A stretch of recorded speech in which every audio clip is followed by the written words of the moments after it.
จากสมัชชาพระสงฆ์ไทยในอเมริกาสืบศาสนาด้วยแรงศรัทธาและเสียสละตนเปรียบดังแสงทองที่ส่องทางคนเสียงธรรมตามสายสู่ดวงใจชาวพุทธสดใสคลายทุกภัยในชีวิตขอให้เจริญในคุณความดีอริสัตนี้บุญช่วยลาจากใต้สานเหนือสุดขอบฟ้าเสียงธรรมนี้นำพาความสุขมา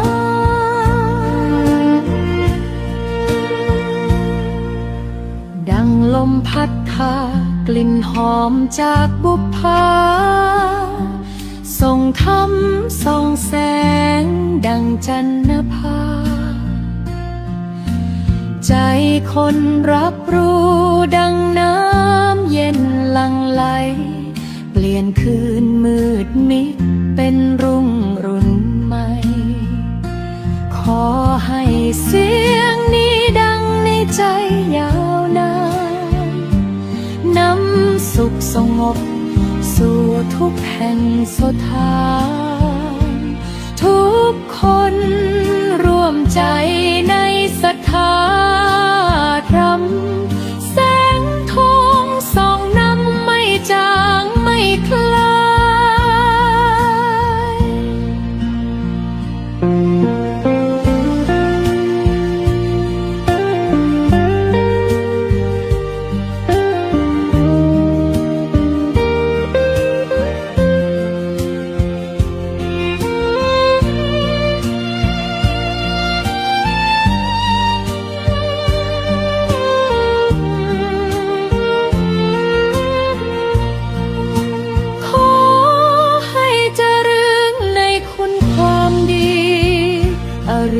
สักนี้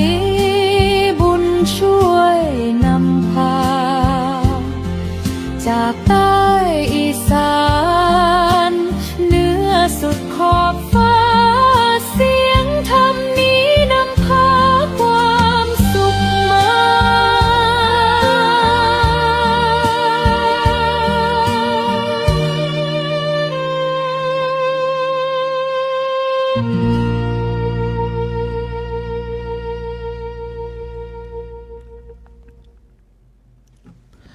นามัตถุรัตนตยัสสะขอถวายความนอบน้อมแด่พระรัตนตรัย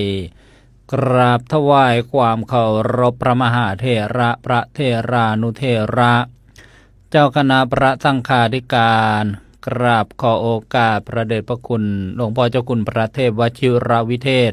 ประธานสมัชชาทรงไทยในสหรัฐอเมริกาวัดพุทธานุสรณ์และขอโอกาสหลวงพ่อเจ้าคุณพระวิเทศสิทธิธรรมพรหลวงพ่อเจ้าคุณฤทธิ์รองประธานสมัชชาทรงไทยในสหรัฐอเมริกาถวายความเคารพและขอโอกาสพระธรรมวิทยากรพระธรรมทูตในห้องสนทนาธรรมเสียงธรรมจากสมัชชาทรงไทยในสหรัฐอเมริกาทุกรูปครับก็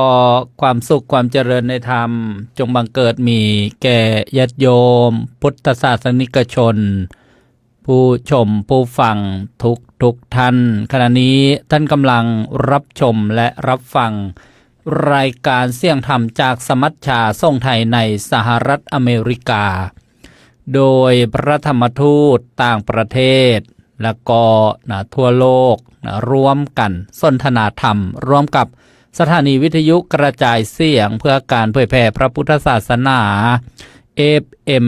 101 เมกะเฮิรตซ์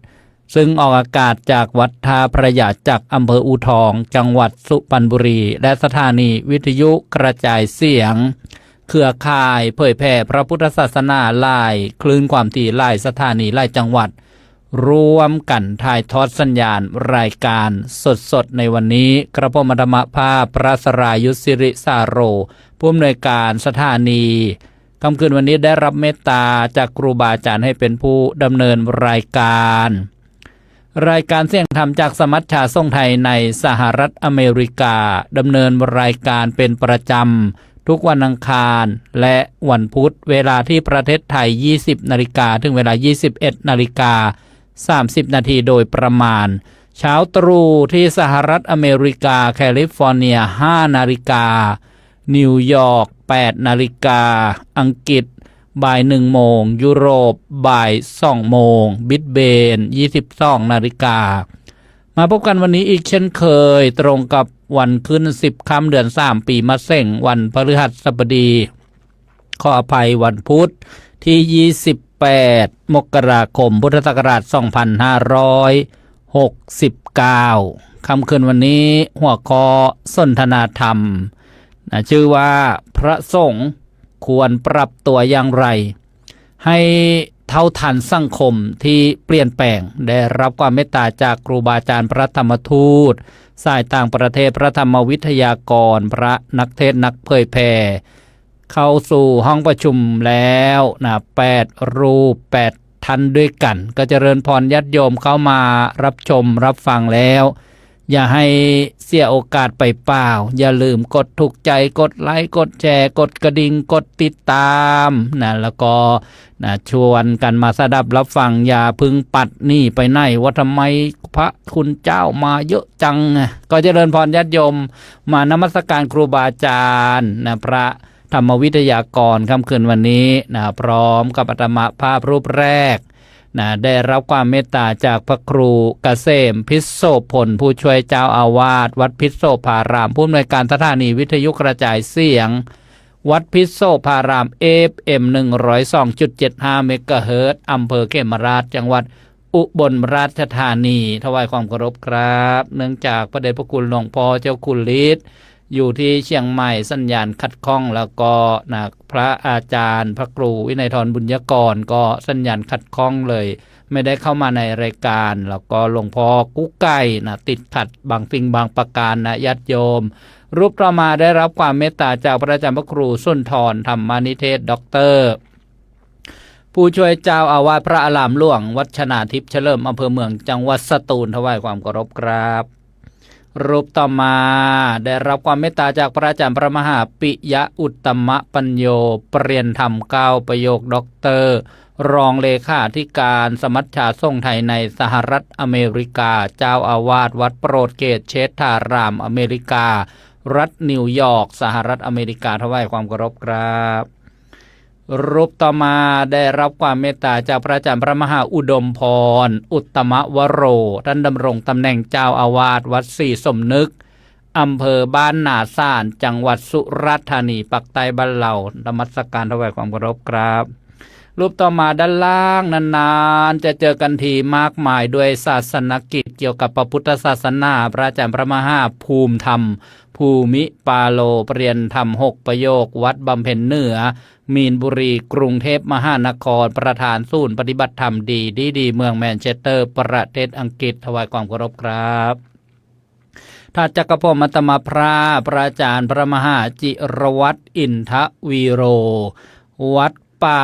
ธรรมรัตน์รัฐเพนซิลเวเนียสหรัฐอเมริกาถวายความเคารพครับรูปต่อมาได้รับความเมตตาจากพระอาจารย์พระมหาอภิชาติกรัญยวสีปรริญญาธรรม9ประโยควัดพุทธจักรมงคลรัตนารามเอสคอนดิโดแคลิฟอร์เนียสหรัฐอเมริกาช่วงนี้ยามเช้าตรู่5 นาฬิกาถวายความเคารพครับถวายความเคารพทุกรูปครับอีกครั้งหนึ่งครับญาติโยมอย่าลืมช่วยกันกดถูกใจกดไลค์กดแชร์อย่ามุ่นหนีไปไหนกับหัวข้อสนทนาธรรมค่ำคืนวันนี้พระสงฆ์ควรปรับตัวอย่างไรให้เท่าทันสังคมที่เปลี่ยนแปลงอนุสนธิหัวข้อเมื่อวานนี้เรียกว่าเกี่ยวกับการเดินธุดงค์ก็จะได้ขอความเมตตาพระอาจารย์พระครูเกษม พิศโสพลผู้เป็นประธานในห้องประชุมค่ำคืนวันนี้ได้ร่วมเปิดการสนทนาธรรมด้วยความเคารพครับ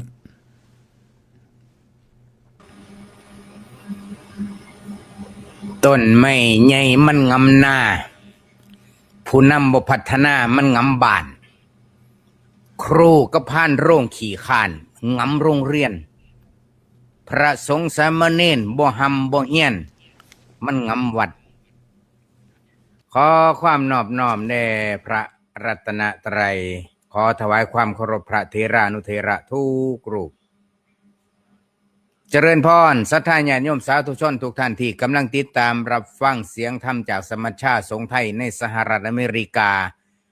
ในเมืองไทยในเมื่อนี้ก็คือค่ำคืนของวันพุธที่28มกราคมพุทธศักราช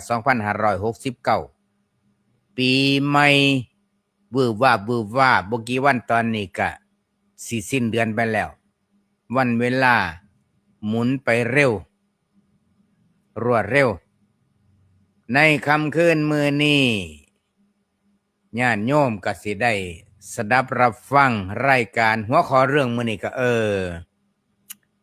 คันสิเว้าไปจังหนึงก็พระเฮานี่ก็เว้ายาก คำว่าเว้ายากในที่นี้บ่ได้หมายถึงเสลดติดคอนะมันเว้ายาก มันเว้าถึงเจ้าของนี่มันเว้ายากส่วนมากก็บ่อยากเว้าถึงเจ้าของก็เพราะหยังติเพราะว่าพระสงฆ์ควรปรับตัวอย่างไรให้เท่าทันสังคมที่กำลังเปลี่ยนแปลงความจริงเรื่องนี้สังคมก็บ่ได้เพิ่งจะเริ่มเปลี่ยนแปลงมื้อวานซืนไม่ใช่มันเปลี่ยนแปลงมาตั้งแต่เกิดเป็นโลกบ่แม่นว่าโลกเพิ่งสิเปลี่ยนแปลงนะโลกนี่มันเปลี่ยนแปลงอยู่ตลอดเวลาตั้งแต่เกิดเป็นโลกมาพระสงฆ์ในที่นี้เพิ่นตั้งหัวข้อไว้ความจริงก็เพื่อให้ความหมายตรงประเด็นก็คือว่าเมื่อโลกเปลี่ยนแปลงพระสงฆ์ในที่นี้บ่ได้หมายเอาพระกอพระขอรูปใดรูปหนึ่งอยู่มุมใดมุมหนึ่งของโลกบ่ได้เจาะจงหมายเอาภาพร่วมเพราะว่าพระสงฆ์ก็มีการปรับตัวนี่ก็แน่นอนอยู่แล้วพระพุทธองค์ก็ทรงตรัสไว้อยู่แล้วว่า จะต้องมีการปรับตนปรับตัวอย่างเช่นมหาประเทศ4พระพุทธองค์ทรงบัญญัติไว้เป๊ะเพียงแต่ว่าพระสงฆ์นี่จะไปอ่านจะไปเรียนจะไปท่องจะเอามาปฏิบัติไหมเท่านั้นเองง่ายๆบ่ได้ยากหยังมันยากอยู่หม่องหยังยากอยู่หม่องเฮียนแล้วลืมเฮียนแล้วบ่ได้เอามาทบทวนถึงสิทบทวนคือทบทวนพระปาติโมกข์ก็แปลบ่ออกเพราะหยังเพราะความรู้น้อยบ่ได้เฮียนภาษาบาลีคือผมนี่เฮียนอยู่ภาษาบาลีแต่ว่าบ่ได้เฮียนจบปริญญาธรรม เฮียนตั้งแต่ยะถาวริวหาซ้ำนี่นะครับ คันเฮียนอีหลีบัดนี้เฮียนจนเข้าใจจนนำมาปฏิบัติได้อันนี้บ่ต้องสงสัยเลยว่าท่านควรจะปรับตัวบ้างนั่นนี่บ่ต้องไปกำชับเลยเพราะว่าเข้าใจรายละเอียดแล้วก็นำมาประพฤตินำมาปฏิบัติแต่ว่าพูดถึงว่าการปรับตัวนี่มีความจำเป็นครับญาติโยมก็มีความจำเป็นเช่นเดียวกันญาติคันสิว่าไปแล้วญาติโยมนี่แห่งหลายกว่าพระอีกซ้ำนะญาติโยมบ่จักสิปรับอิหยังแน่ติโอ้ยมากมายกายกองการงานการเงินสังคมเศรษฐกิจทุกสิ่งอย่างเลยแห่งจะต้องปรับตัวหลายแต่ว่าพระสงฆ์เฮาเพียงแต่ว่าเป็นผู้ที่รู้เท่ารู้ทันรู้กันรู้แก้รู้หยังละบัดหูจักโลภโกรธหลงรู้เท่ารู้ทันโลภโกรธหลงซ้ำนี่ก็บ่ตกเป็นเหยื่อไผล่ะครับจึงขอเปิดประเด็นในวงสนทนาขอความเมตตาครูบาอาจารย์แต่ละรูป ได้มาสนทนา เปิดฝาที่ปิดไว้อยู่ให้ญาติโยมได้เห็นได้นำไปประพฤติปฏิบัติเหมาะสมแก่การปฏิบัติขอนิมนต์ครับ กราบขอบพระคุณครับพระอาจารย์พระครูเกษมพิษโสพลมาในวลีคลาสสิกของอีสานต้นไม้ใหญ่มันง่ำหนา ผู้นำบ่พัฒนามันง่ำบ้านนะครูพันโลงเกียรติค้านมันง่ำโรงเรียนนะพระภิกษุสงฆ์นะบ่สูตรบ่เฮียนนะก็คือไม่ร่ำไม่เรียนนะมันง่ำวัดง่ำนี้ก็คือว่า อาจจะมองว่ามันไม่เกิดประโยชน์ต้นไม้ต้นใหญ่นะถ้าไปอยู่ไกลทุ่งนาเนี่ยไม่ให้แสงแดดนะกับข้าวนะทำให้ข้าวเนี่ยไม่เติบโตได้นี่เขาเรียกว่าคำว่าง่ำนะง่ำนะโยมห่อหีบงองูสระอำง่ำฟังให้ดี ง่ำนานี่ แล้วก็บางครั้งนี่มาบวชมาเรียนนะอายุมากๆเนี่ยจำก็ยากแต่ลืมง่ายนะก็เป็นปัญหาอย่างหนึ่งเพราะฉะนั้นในหัวข้อพระสงฆ์ควรปรับตัวอย่างไรนะให้เท่าทันสังคมที่เปลี่ยนแปลงเราก็มีการปรับตัวมาตั้งแต่สมัยพุทธกาลพระพุทธเจ้าก็ทรงประทานนะหลักพิจารณาเรียกว่ามหาประเทศสี่นะหมายถึงว่าบางครั้งอนาคตในสมัยพุทธกาลก็มองถึงอนาคตมีอะไรเปลี่ยนแปลงไปถ้าติดขัดในการเป็นอยู่ของพระภิกษุก็ให้ใจหลักในการพิจารณาว่าสิ่งใดนะควรนะหรือไม่ควรนะถ้าเข้าได้กับของที่ควรขัดต่อนะของที่ไม่ควรสิ่งนั้นควรนี่เรียกว่านะเป็นต้นนะซิมเพิลก่อนนะญาติโยมกับขอบพระคุณครับอาจารย์พระครูเกษมมาฟังพระอาจารย์พระครูสุนทรธรรมนิเทศด็อกเตอร์ค่ำคืนวันนี้กับเนื้อหาสาระนะแล้วก็หัวข้อสนทนาธรรมพระสงฆ์ควรปรับตัวอย่างไรนะให้เท่าทันสังคมที่เปลี่ยนแปลงทั้งประสบการณ์และความรู้ที่พระอาจารย์พระครูสั่งสมมากราบอาราธนาครับก็น้อมถวายท่านอาจารย์พระครูเกษมปิโสพลที่เมตตาเป็นองค์ประธานในการสนทนาค่ำคืนนี้แล้วก็ครูบาอาจารย์ทุกรูปที่เป็นปราวิยากรด้วยความเคารพกระผมญาติโยมสาธุชนทั้งหลายที่กำลังติดตามรับชมรับฟังรายการของสมัชชาทรงไทยในสหรัฐอเมริกาก็เลยมีแรงมากก็อีเอาเลยแล้วนะก็ไปโดยโยมนะอันนี้คือธรรมชาติมันมีการเปลี่ยนแปลงอะไรทุกอย่างเราก็คงจะอยู่กับความเปลี่ยนแปลงให้ได้ นะไม่ถ้าไปห้ามมันไม่ได้ก็อยู่กับมันได้ก็แล้วกันนะเพราะว่าอย่าไปหลบกับมาล่ะก็มีคำพูดนึงที่เป็นประโยคของคนที่ก็ก่อนพบทฤษฎีวิวัฒนาการเนี่ยว่าการอยู่รอดไม่ได้ขึ้นอยู่กับสิ่งที่มีชีวิตนั้นแข็งแรงที่สุดหรือชาญฉลาดที่สุดแต่ขึ้นอยู่กับการปรับตัวเพื่อให้เหมาะสมกับการเปลี่ยนแปลงประโยคนี้ก็คนที่แรงนี่ก็คือชาญดาร์วินอันนี้ก็อนุญาตนะยกนักวิทยาศาสตร์ขึ้นมาแต่จริงแล้วพระพุทธเจ้าซ่อนมานานแล้วนะ2,600 กว่าปีแล้วก็เกิดเรื่องก้องกฎไตรลักษณ์นะอนิจจังทุกขังอนัตตามันก็มีเกิดขึ้นตั้งอยู่ดับไปมันเปลี่ยนแปลงอยู่ตลอดเวลาอยู่แต่ว่าเราจะเอามาปรับใจกับชีวิตอย่างไรนะคำถามคืนนี้ว่าพระสงฆ์ ควรจะปรับตัวอย่างไรให้เท่าทันกับสังคมนะเท่าทันกับสังคมนะในการเปลี่ยนแปลงนะก็เรื่องนี้ไม่ความว่าพระสงฆ์นี่ไม่จำเป็นต้องวิ่งไปตามโลกนะโลกนี่มันมีเปลี่ยนแปลงตลอดเวลานะไม่ว่าจะสิ่งมีชีวิตก็ไม่มีชีวิตแล้วนะยิ่งเทคโนโลยีพวกนี้มันเปลี่ยนแปลงตลอดเนี่ยตามไม่ทันนะหลุนนั่นมาหลุนนี้มานะถ้าเราไปตามมันก็ไม่ความว่าไม่ปักทำไรแหละนะแต่ต้องรู้เท่าทันโลกนะโดยไม่ทุกโลกป่าไปเหมือนเตตันอาจารย์พุทธทาสเล่งถึงว่าอยู่ในโลกแต่อย่าให้โลกมัน ครอบกัดหรืออยู่ในปากงูนะลิ้นเหมือนลิ้นงูอยู่ในปากงูไม่ทุกเคี้ยวคมก็งูครอบกัดได้นะเมื่อคนอยู่ในโลกก็ไม่ทุกโลกทำลายก็คือโลกธรรม8 ประการนะได้ลาบเสื่อมลาบได้ยศเสื่อมยศสรรเสริญนินทาทุกนะมันเป็นเรื่องของสิ่งที่มีครูอยู่กับโลกมาแล้ว เราก็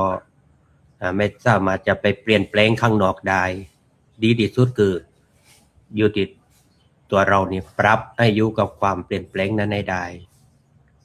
นะเหมือนกับเศรษฐีคนหนึ่งอยากจะให้บ้านเป็นสีแดงก็เลยตาสีแดงหมดสุดท้ายพอไปเห็นแต่เอาบทบ้านก็สีเรื่องมังเกี้ยวมังเอาไม่มีความสุขเลยแหละจางก็ไอ้ตาสีแดงไงหมดเลยกลางบ้านบ้านไกลกับตาออกเบียร์ไอ้ตาสีแดงไงหมดใบใจพอออกไปไกลเลยบทบ้านก็สีแล้วเลยไม่มีความสุขเลยสุดท้ายไปปอบปลาบอกโยมเอาปานนี้แล้วกันอาตมาให้ไปเลยนะแหวนตาสีแดงโยมใช้ไปไหนก็เห็นสีแดงหมดกันนี่ไม่ต้องไปเตียวเดือดร้อนเปื้อนนะ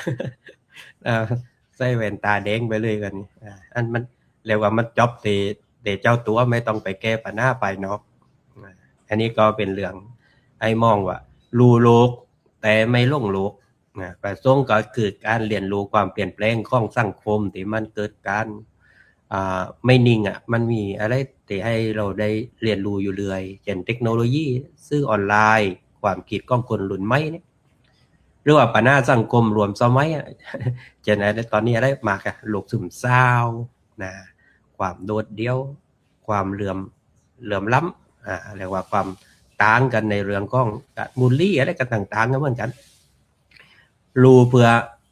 ให้เกิดความเมตตานะและก็เป็นผู้ชี้ทางไม่ใจเพื่อรูปเพื่อเซฟหรือไปลงติดนะเหมือนเพจแต่รู้โลกของคนไข้แต่ว่าไม่ป่วยไปกับคนไข้แต่วินิจฉัยโลกของคนไข้ได้ที่จะแก้ปัญหากับคนไข้ประการต่อมาคือการใช้เทคโนโลยีเป็นเครื่องมือในการสอนธรรมะ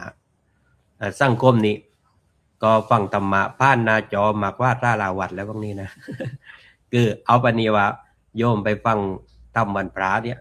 สัก20 คน30 คนเนี่ยแต่เมื่อดูรายการนี้มากว่า30แล้วตอนนี้31เลยฮะนะก็เรียกว่ามากกว่านั้นแล้วย้อนหลังได้เลยแต่ว่าตับเตวัดนี่ได้เลยฟังย้อนหลังไม่ได้เลยนะอีกอย่างหนึ่งตอนนี้ก็คือเตวัดก็เอาข้างนอกก็เอาก็คือไล่รถไปเลยนะไม่ว่าเตวัดก็ได้ฟังข้างนอกวัดก็ได้ฟังกันนั่งในรถก็ได้ฟัง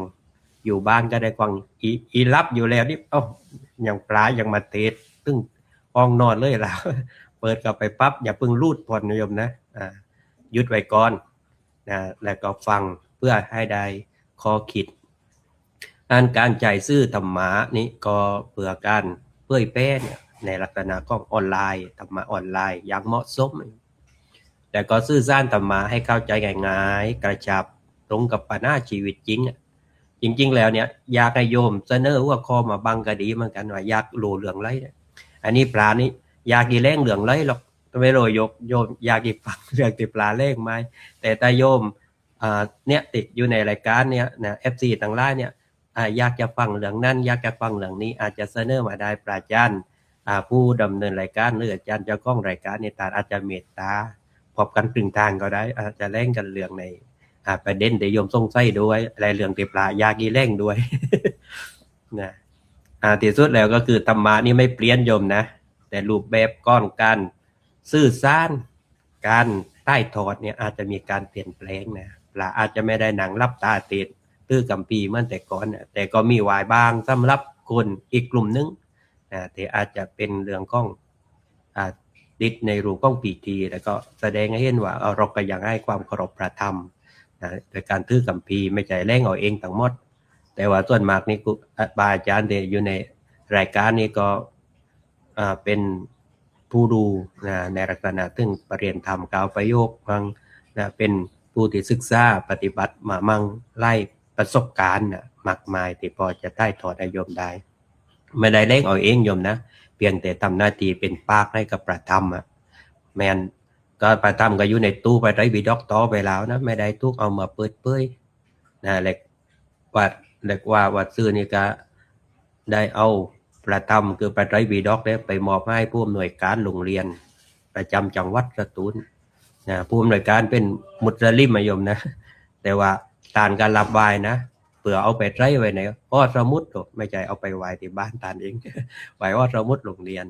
นะเด็กก็ได้อ่านได้ศึกษาเพราะทราบว่าวันก่อนนี่เขาเอาคัมภีร์ไบเบิลเข้าไปไว้แล้ว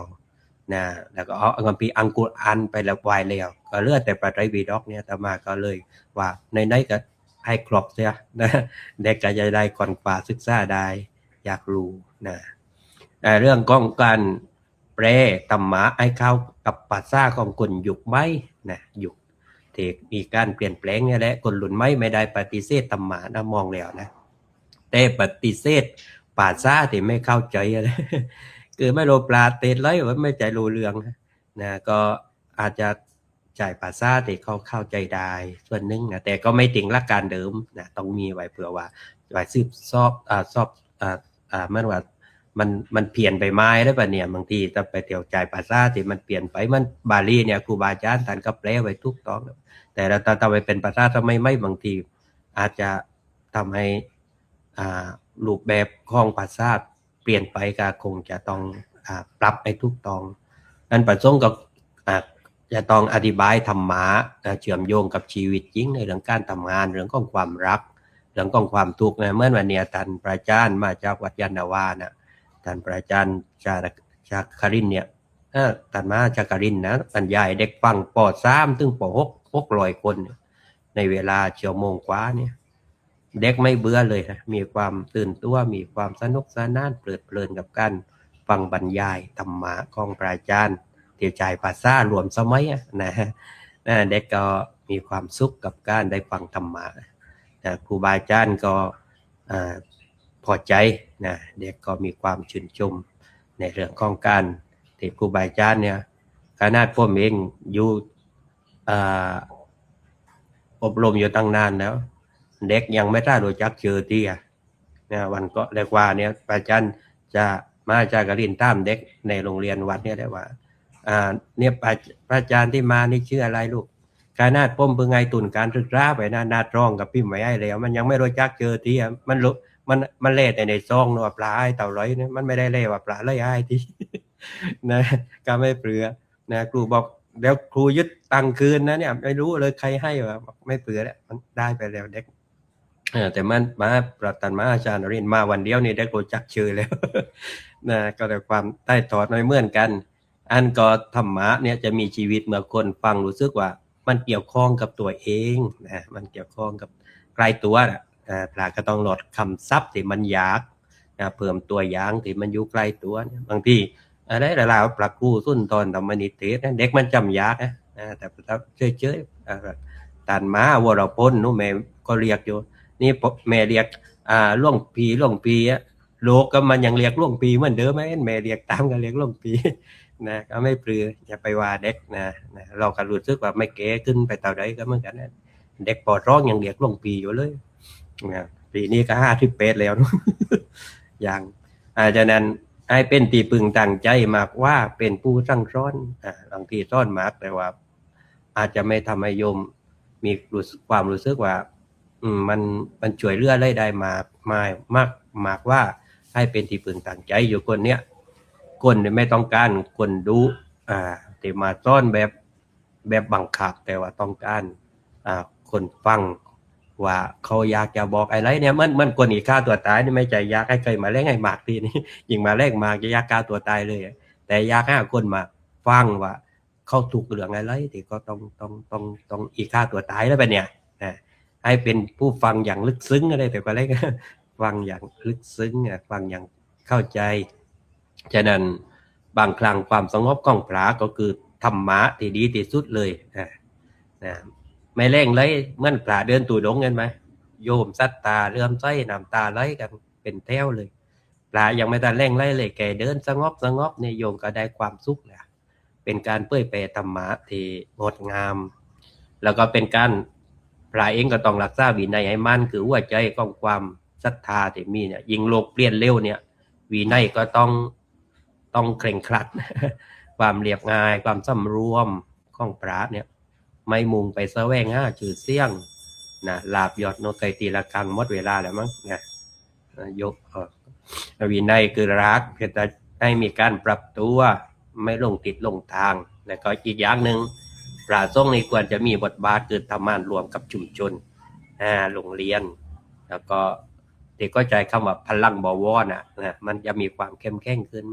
ไม่ใช่ว่าแยกส่วนรวมกันทำก็จะได้เครือข่ายได้ต่างๆมากมายแล้วก็สร้างพื้นที่ของการทำความดีนะให้มากขึ้นอย่าคิดว่าไปวัดเท่านั้นที่ทำดีได้อยู่ที่ไหนก็ทำความดีได้พระไม่ใช่คนที่อยู่นอกสังคมยกเว้นประเทศไทยที่ก็กดพระเอาไว้ว่าให้ไปอยู่กับโบสถ์ติดล่างนะกับโบสถ์ตรติปั่นเฟือนไม่มีสิทธิ์ในการไปเลือกตั้งไม่เหมือนพระอาจารย์ที่อยู่อังกฤษโน่ก็ไปเลือกตั้งกันได้อยู่เมืองนอกโน่ไปเลือกตั้งได้ใจสิทธิ์ได้ก็ให้เกียรติยกให้มีฐานะของบุคคลผู้ที่ว่ามีสิทธิ์มีเสียงเนี่ยยกเป็นเมืองไทยนะแต่ว่าเนี่ยพอถึงเวลาการเลือกทหารนะไม่ไปผิดกฎหมายลาวดูแล้วนั่นบอกปราบไม่ต้องไปยุ่งกับเรื่องบ้านเมืองกฎหมายอะไรต่างๆแต่ว่าไปมีสิทธิ์เลือกตั้งไม่ได้ก็เป็นเรื่องที่มันดูเหมือนย้อนแย้งนะให้ไปคัดเลือกทหารได้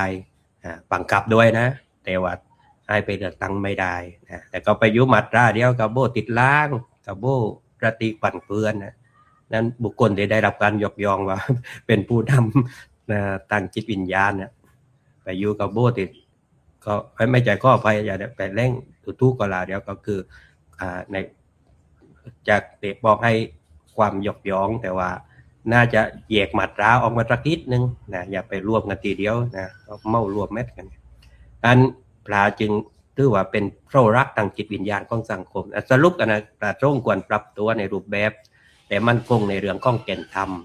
รู้โลกเข้าใจคนใจธรรมะในการเยียวยาใจแต่ก็ไม่ทิ้งหลักการประธรรมวินัยนะอันนี้ก็เป็น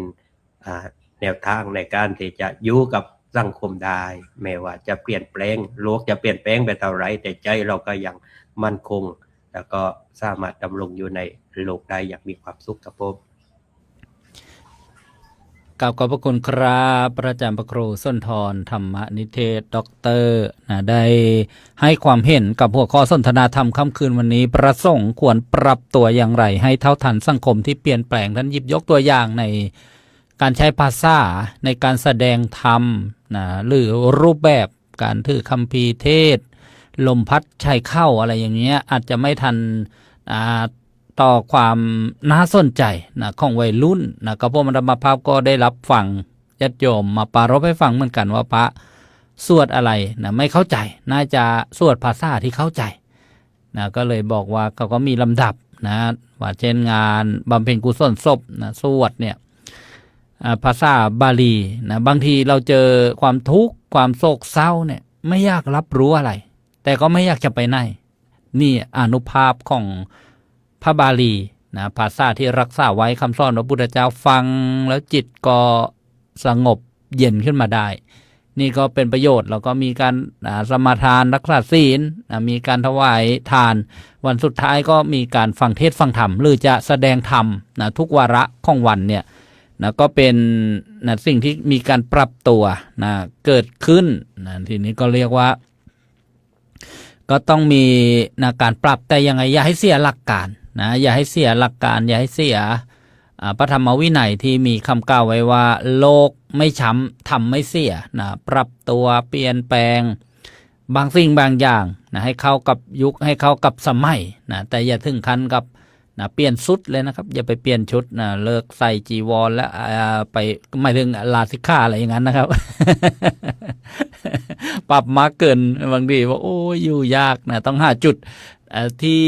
พอดีแล้วไปได้อย่างเงี้ยนะครับก็กราบขอบพระคุณพระอาจารย์พระครูส้นทรธรรมนิเทศด็อกเตอร์มาฟังด้านล่างกันบ้างครับครูบาอาจารย์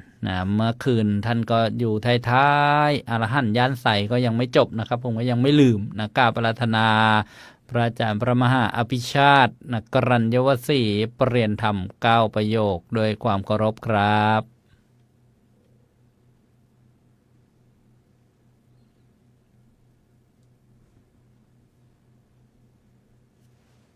ก่อนซึ่งมีหลวงพ่อพระครูเกษมพิโสพลเป็นประธานในวงสนทนาและก็เจริญพรญาติโยมที่รับชมรับฟังอยู่ทั่วทุกมุมโลก ที่จริงก็ยังนึกว่าจะได้อยู่ในท้ายนะ เตรียมพูดได้เตรียมเก็บพระสงฆ์ควรปรับตัวอย่างไรให้เท่าทันสังคมที่เปลี่ยนแปลงนะฮะพอดีได้หัวข้อนี้มาเราเอาหัวข้อนี้มาสักหลายวันแล้วนะเห็นอาจารย์มหาปิยะโพสต์ส่งข้อความมาก่อนหน้านี้หลายวันแล้วบังเอิญมันมีเมื่อวานได้ติดตามเพจข่าวสารทางพุทธศาสนานะฮะที่โพสต์เรื่องพระครีเอเตอร์ได้ดูกันไหมฮะมีพระไปทำครีเอเตอร์ได้เงินแล้วแล้วท่านก็คือทำคอนเทนต์นะฮะคอนเทนต์ครีเอเตอร์หรือว่าจะทำมาครีเอเตอร์แต่ผมยังไม่ได้เข้าไปดูว่าท่านทำช่องของท่านทำเรื่องอะไรแล้วก็ปรากฏว่า Facebook ก็ให้เงินFacebook ก็ให้เงินท่านก็มาโพสต์ในเฟซในเพจของท่านนะว่ารออีกวัน2วันเงินก็จะเข้า 3,000 กว่าบาทแล้วอะไรประมาณนี้นะลองเข้าไปดูนะครับเพจข่าวสารพุทธศาสนาก็เลยมันก็เลยมีโยมคนหนึ่งที่เขาแคปเรื่องนี้ไปแล้วก็ไปโพสต์ในเขาก็นำไปโพสต์ใน Facebook ส่วนตัวเขาแล้วก็เพจข่าวสารพุทธศาสนาก็เลยนำมาบอกว่าโยมเขาใช้คำว่าขอคำปรึกษานะขอคำปรึกษาว่าแบบเนี้ยควรหรือไม่ควรนะฮะผมนี่ไปทำครีเอเตอร์อยู่วันหนึ่งนะ ไปเปิดช่องทำรายได้นะโอ้โหปรากฏว่าเครียดบอกว่าต้องไปทำอย่างนั้นอย่างนี้ต้องมีเท่านั้นเท่านี้โอ้จะไปทำไมเนี่ยทำเพื่ออะไรเพื่อให้อยากได้เงินเนี่ยนะเพื่ออยากได้เงินเนี่ยเลยผิดวัตถุประสงค์แล้วผิดไม่ใช่แนวแล้วนะแต่ว่าผมมีความคิดอยู่นะตอนนี้ผมก็เซฟแอปนะแอปต่างๆเพราะผมมีความตั้งใจอยู่ว่าผมจะทำเขาใช้คำว่าธรรมะครีเอเตอร์นะ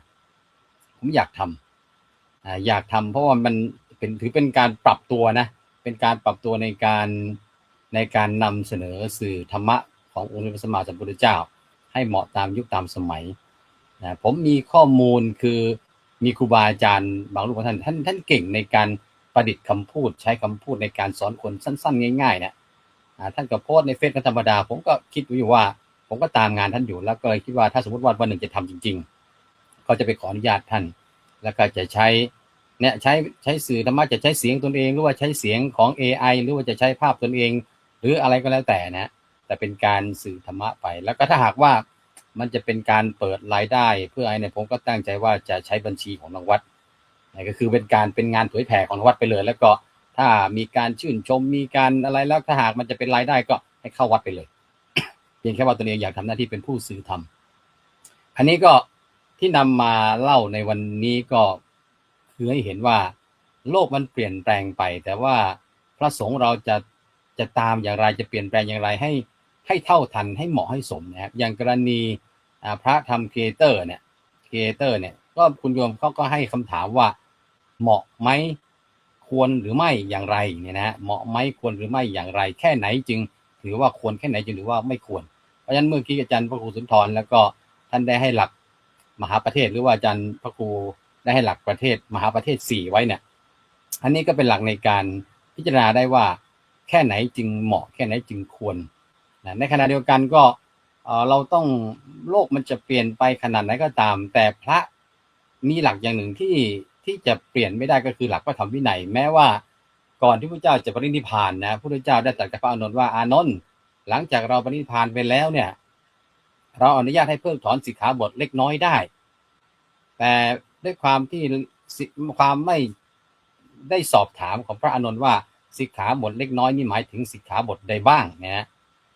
ก็เลยทำให้ไม่เป็นที่ตกลงกันว่าสิกขาเล็กน้อยนี่คือสิกขาบทใดจะถือไว้เฉพาะปาราชิกไหมหรือว่าจะถือไว้ปาราชิกสังฆาทิเศษหรือสิกขาบทที่เป็นคฤกาบัตหรือว่าจะเป็นอาบัติหนักอาบัติใหญ่อย่างเดียวหรือว่าอาบัติหยาบต่างๆก็สุดท้ายก็หาข้อยุติไม่ได้มหาสังฆนิกายก็เลยงั้นถือเอาตามที่พระพุทธเจ้าบัญญัติไว้นะพระพุทธเจ้าบัญญัติไว้อย่างไรเราก็จะไม่เพิกถอนแล้วก็จะไม่บัญญัติเพิ่มก็เลยกลายมาเป็นก็หลังจากนั้นก็มีการแตกนะมีการเป็นแตกเป็นกลุ่มเป็นนิกายแตกเป็นกลุ่มเป็นนิกายก็เพื่อความเหมาะสมนะในกลุ่มหนึ่งก็บอกว่ามันน่าจะมีการปรับเปลี่ยนได้เพื่อให้เหมาะสมกับยุคสมัยนะจึงเป็นมหายานหินยานเถรวาทต่างๆหรือแม้แต่ในประเทศไทยเราก็ยังมีมหานิกาย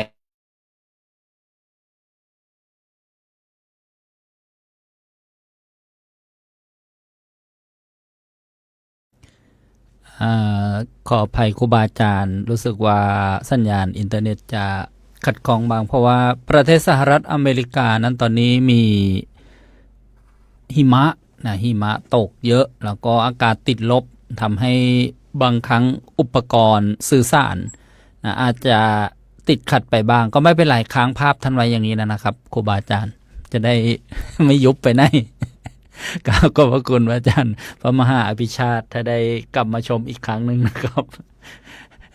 ก็มีครูบาอาจารย์รีเควสนี่คือข้อมาลังใหม่นะบอกว่าข้อผมพูดก่อนนะต่อเนื่องเลยกันเลยก็เลยถามว่าพระอาจารย์จะรีบไปไหนหรือครับนะบอกว่าส่วนมากจะได้พูดติดกับพระอาจารย์พระมหาอภิชาตินะก็กราบอาราธนาพระอาจารย์พระมหาภูมิธรรม ภูมิปาโลครับ กราบถวายความเคารพหลวงพ่อพระครูเกษมพิโสพลซึ่งเป็นองค์ประธานในวงสันทนาและครูบาอาจารย์ผู้ทรงคุณวุฒิผู้ร่วมรายการทุกรูปด้วยความเคารพอย่างสูงยิ่งครับผมเจริญพรเจริญสุขสวัสดีดีจงมีแด่ญาติโยมญาติธรรมกัลยาณมิตรญาติธรรมที่เข้ามารับชมรับฟังรายการเสียงธรรมจากสมัชชาสงฆ์ไทยในสหรัฐอเมริกาญาติโยมทั้งหลายเข้ามาแล้วกดไลค์กดแชร์และที่สำคัญที่สุดก็ทักทายเสียงตามสายนะโยมนะเสียงตามสายจากสถานีวิทยุต่างๆทั่วประเทศไทยเลยของครูบาอาจารย์รวมถึงหลวงพ่อพระครูเกษมและของอาจารย์สายุทธที่ได้ยินเสียงนี้หลายท่านที่ได้ยินเสียงเจอตัวเป็นๆกันแล้วเจอตัวเป็นๆกันแล้วแต่โยมไม่ตกใจเพราะโยมได้ยินแต่เสียงพอเจอตัวเป็นๆก็คือตรงปกแต่หลายท่านที่เจอที่เป็นเพื่อนเฟซกันนะโยมนะพอไปเจอตัวเป็นๆกันบางคนบอกไม่ค่อยตรงปกเท่าไหร่ท่านมีภูในจอตัวโตเลยตัวจริงตัวเล็กนิดเดียวว่าอย่างนั้นอาตมาก็ดีใจจังเลยโยมเพราะฉะนั้นวันนี้หัวข้อในวันนี้นะโยมดีใจจังที่ได้พูดในหัวข้อพระสงฆ์ควรปรับตัวอย่างไรให้เท่าทันกับสังคมที่เปลี่ยนแปลงที่สำคัญที่สุดเลยพระสงฆ์เรานะโยมนะฟังให้ชัดเจน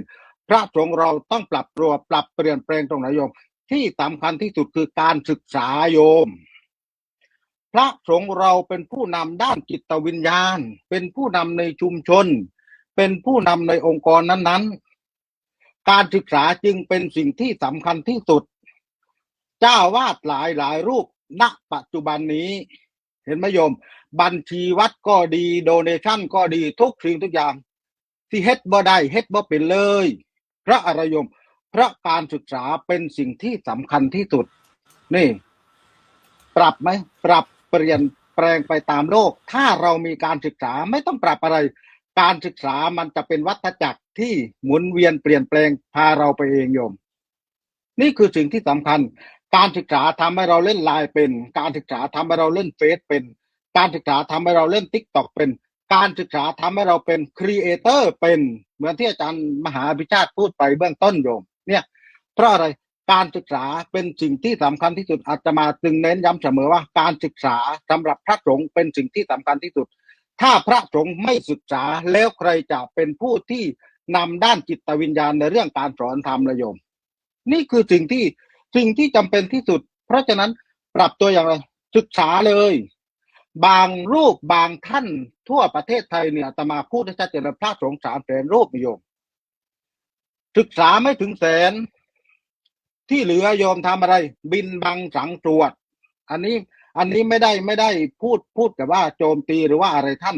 แต่พูดถึงความเป็นจริงที่พระสงฆ์เราจะต้องยอมรับกับสิ่งที่มันเกิดขึ้นกับยุคปัจจุบันนี้และโยมก็สัมผัสด้วยโยมก็สัมผัสได้ด้วยว่าพระสงฆ์เราไม่ถึงแสนรูปที่ศึกษาและเป็นผู้นำด้านจิตวิญญาณพูดธรรมะให้กับโยมฟังหลายรูปหลายท่านไปอบรมพระธรรมทูตโยม100 รูป120 รูปได้ไปต่างประเทศ20 รูปอีก100ไปไหนปริมาณกับคุณภาพโยมเห็นไหมการศึกษาบาลีก็เหมือนกันการศึกษานักธรรมก็เหมือนกันเนี่ยเพราะฉะนั้นปรับอะไรปรับที่การศึกษาถ้าการศึกษาดีเราเข้าถึงการศึกษานั้นเนี่ยจะพาเราไปเองโยมเพราะโลกหมุนเวียนเปลี่ยนไปขนาดไหนเราก็ทันโลกและการศึกษาไม่ทำให้เราหลงโลกโยมไม่หลงโลกในที่นี้คือการที่เหมือนอาจารย์มหาพิชาติพูดเรื่องครีเอเตอร์อาตมาอยู่วัดป่าธรรมรัตน์สหรัฐอเมริกาโยมทำครีเอเตอร์เป็นการเปิดอาตมาได้เดือนหนึ่ง5,000-6,000 บาทที่โยมส่งดาวให้อาจารย์มหาปิยะก็ทราบตอนนั้นตอนที่อยู่วัดป่าธรรมรัตน์แต่มีโยมคนหนึ่งคนเดียวเป็น FC ตัวโยมของอาตมานะโยมนะพูดเลยว่าท่านหมีภูพูดธรรมะให้องค์สมเด็จพูดธรรมะขององค์สมเด็จพระสัมมาสัมพุทธเจ้าเป็นสัพพะทานังธรรมะทานังขินาติการให้ธรรมะเป็นทานย่อมชนะการให้ทั้งปวงอาตมาปิดเลยโยมอาตมาปิดครีเอเตอร์ตรงนั้นเลยไม่เพราะอะไรเพราะโยมบอกว่าการพูดธรรมะของพระสงฆ์นี่คือเป็นการสอนธรรมญาติโยมและเป็นการชนะทานทั้งปวงเลยนี่อาตมาเลยปิดครีเอเตอร์ตรงนั้นเลยเนี่ยเพราะฉะนั้นเสียงสะท้อนแค่เพียงเสียงเดียวกับญาติโยมที่เข้ามาฟังเยอะแยะมากมายอาตมาเลือกที่จะฟังเสียงเดียวนั้นเพราะอะไรธรรมะสอนขององค์สมเด็จพระสัมมาสัมพุทธเจ้าผู้นำด้านจิตวิญญาณอย่างประสงค์สอนคนต้องได้ทั้งโลกโยมเนี่ยเพราะฉะนั้นอาตมารีเฟซไปหาอาจารย์สายุทธว่าเมื่อไหร่ที่อาจารย์มหาอภิชาติพูดต้ององค์ต่อไปต้องเป็นอาตมาเพราะว่าพูดติดกันโยมต้องพูดติดกันอยู่ใกล้กันและอาจารย์มหาพิชาติเนี่ยเป็นไอดอลในเรื่องของการพูดของอาตมาเปรียบเสมือนครูบาอาจารย์เนี่ยอาตมาจึงพูดกับหลวงพ่อพระครูเกษมอาจารย์สายุทธในรายการดีว่าปี70อาตมาจะเข้าสำนักเรียนเพื่อเรียนต่อประโยค7 8 9โยมเพราะการศึกษาจะพาเราไปเองพระสงฆ์ควรปรับตัวอย่างไรให้เท่าทันกับโลกที่เปลี่ยนแปลงไปไม่ต้องปรับตัวอะไรมากมายการศึกษาท่านบวชเข้ามาแล้วท่านศึกษาแล้วการศึกษานั้นจะพาท่านเท่ากับทันโลกไปเองโลกจะล้ำสมัยไปขนาดไหนธรรมะขององค์สมเด็จพระสัมมาสัมพุทธเจ้าล้ำกว่าโลกอีกโยมทำดีได้ดีทำชั่วได้ชั่วตั้งแต่บรรพบุรุษโบราณกาลจนถึงบัดนี้คำนี้ก็ยังทันสมัยอยู่เสมอด้วยนะโยมเพราะฉะนั้นธรรมะขององค์สมเด็จพระสัมมาสัมพุทธเจ้าไม่เคยล้าสมัยและที่สำคัญทันธรรมทันโลกแล้วก็ทันคนด้วยถ้าเราศึกษาแล้วนำมาเผยแผ่ให้ญาติโยมทั่วโลกได้ฟังขึ้นชื่อว่าได้เป็นการเผยแผ่ธรรมะขององค์สมเด็จพระสัมมาสัมพุทธเจ้าและเปลี่ยนแปลงตัวเองไปในตัวฝากไว้เป็นข้อคิดครับผมสาธุกับขอบพระคุณครับพระอาจารย์พระมหาภูมิธรรมภูมิปาโล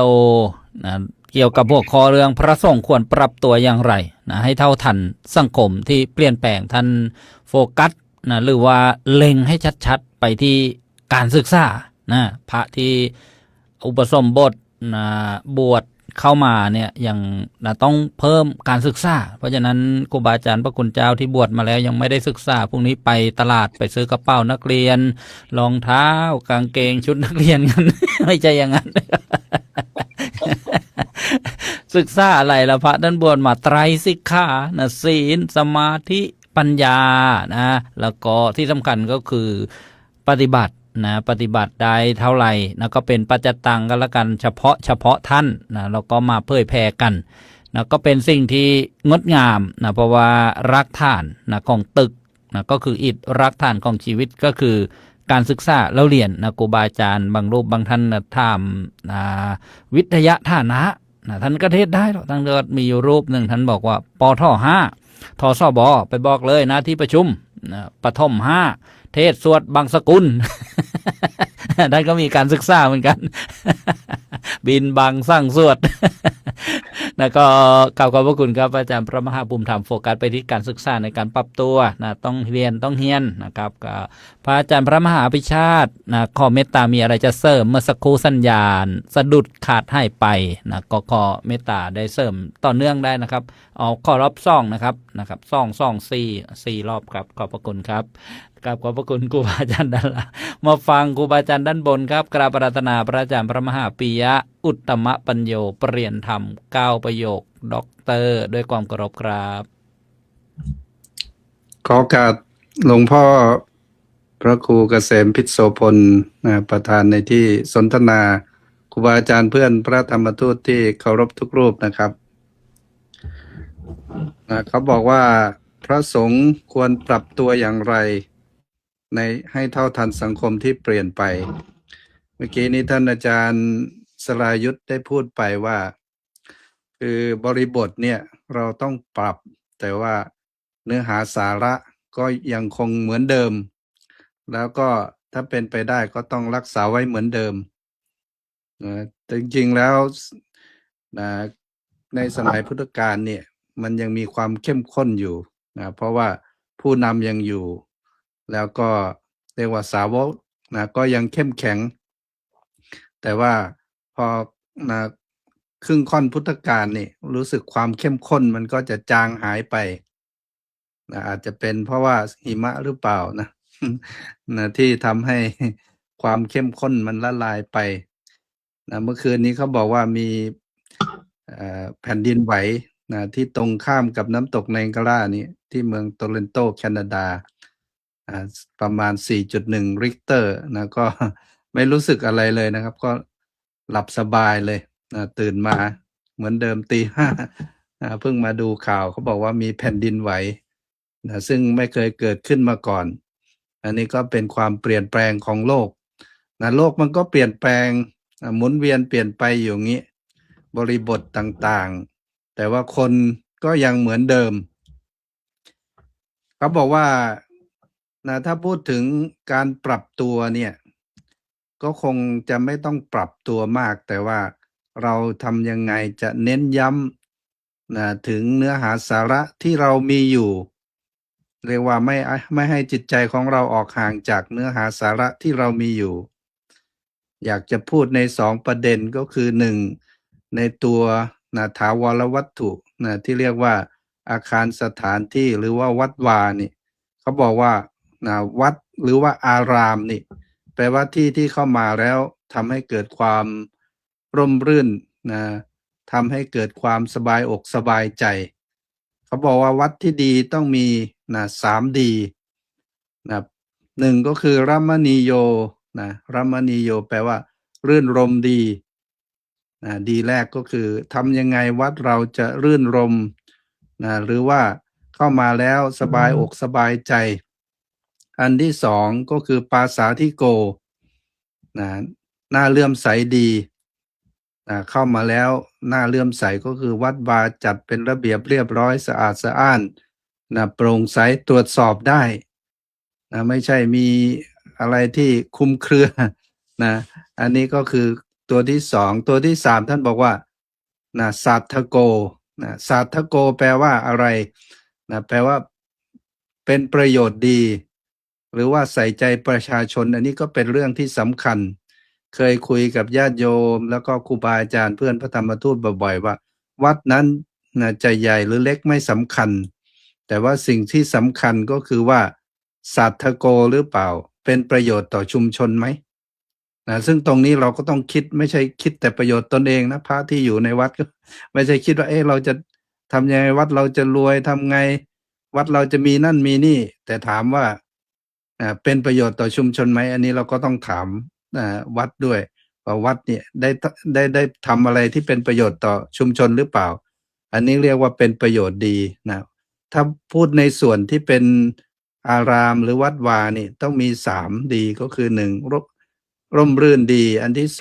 2ก็คือน่าเลื่อมใสโปร่งใสตรวจสอบได้โปร่งใสน่าเลื่อมใสดีอันที่3ก็คือสัทธโกก็คือเป็นประโยชน์ดีก็คือต้อง เอาใจใส่ประชาชน ดูแลสารทุกข์สุขดิบของประชาชน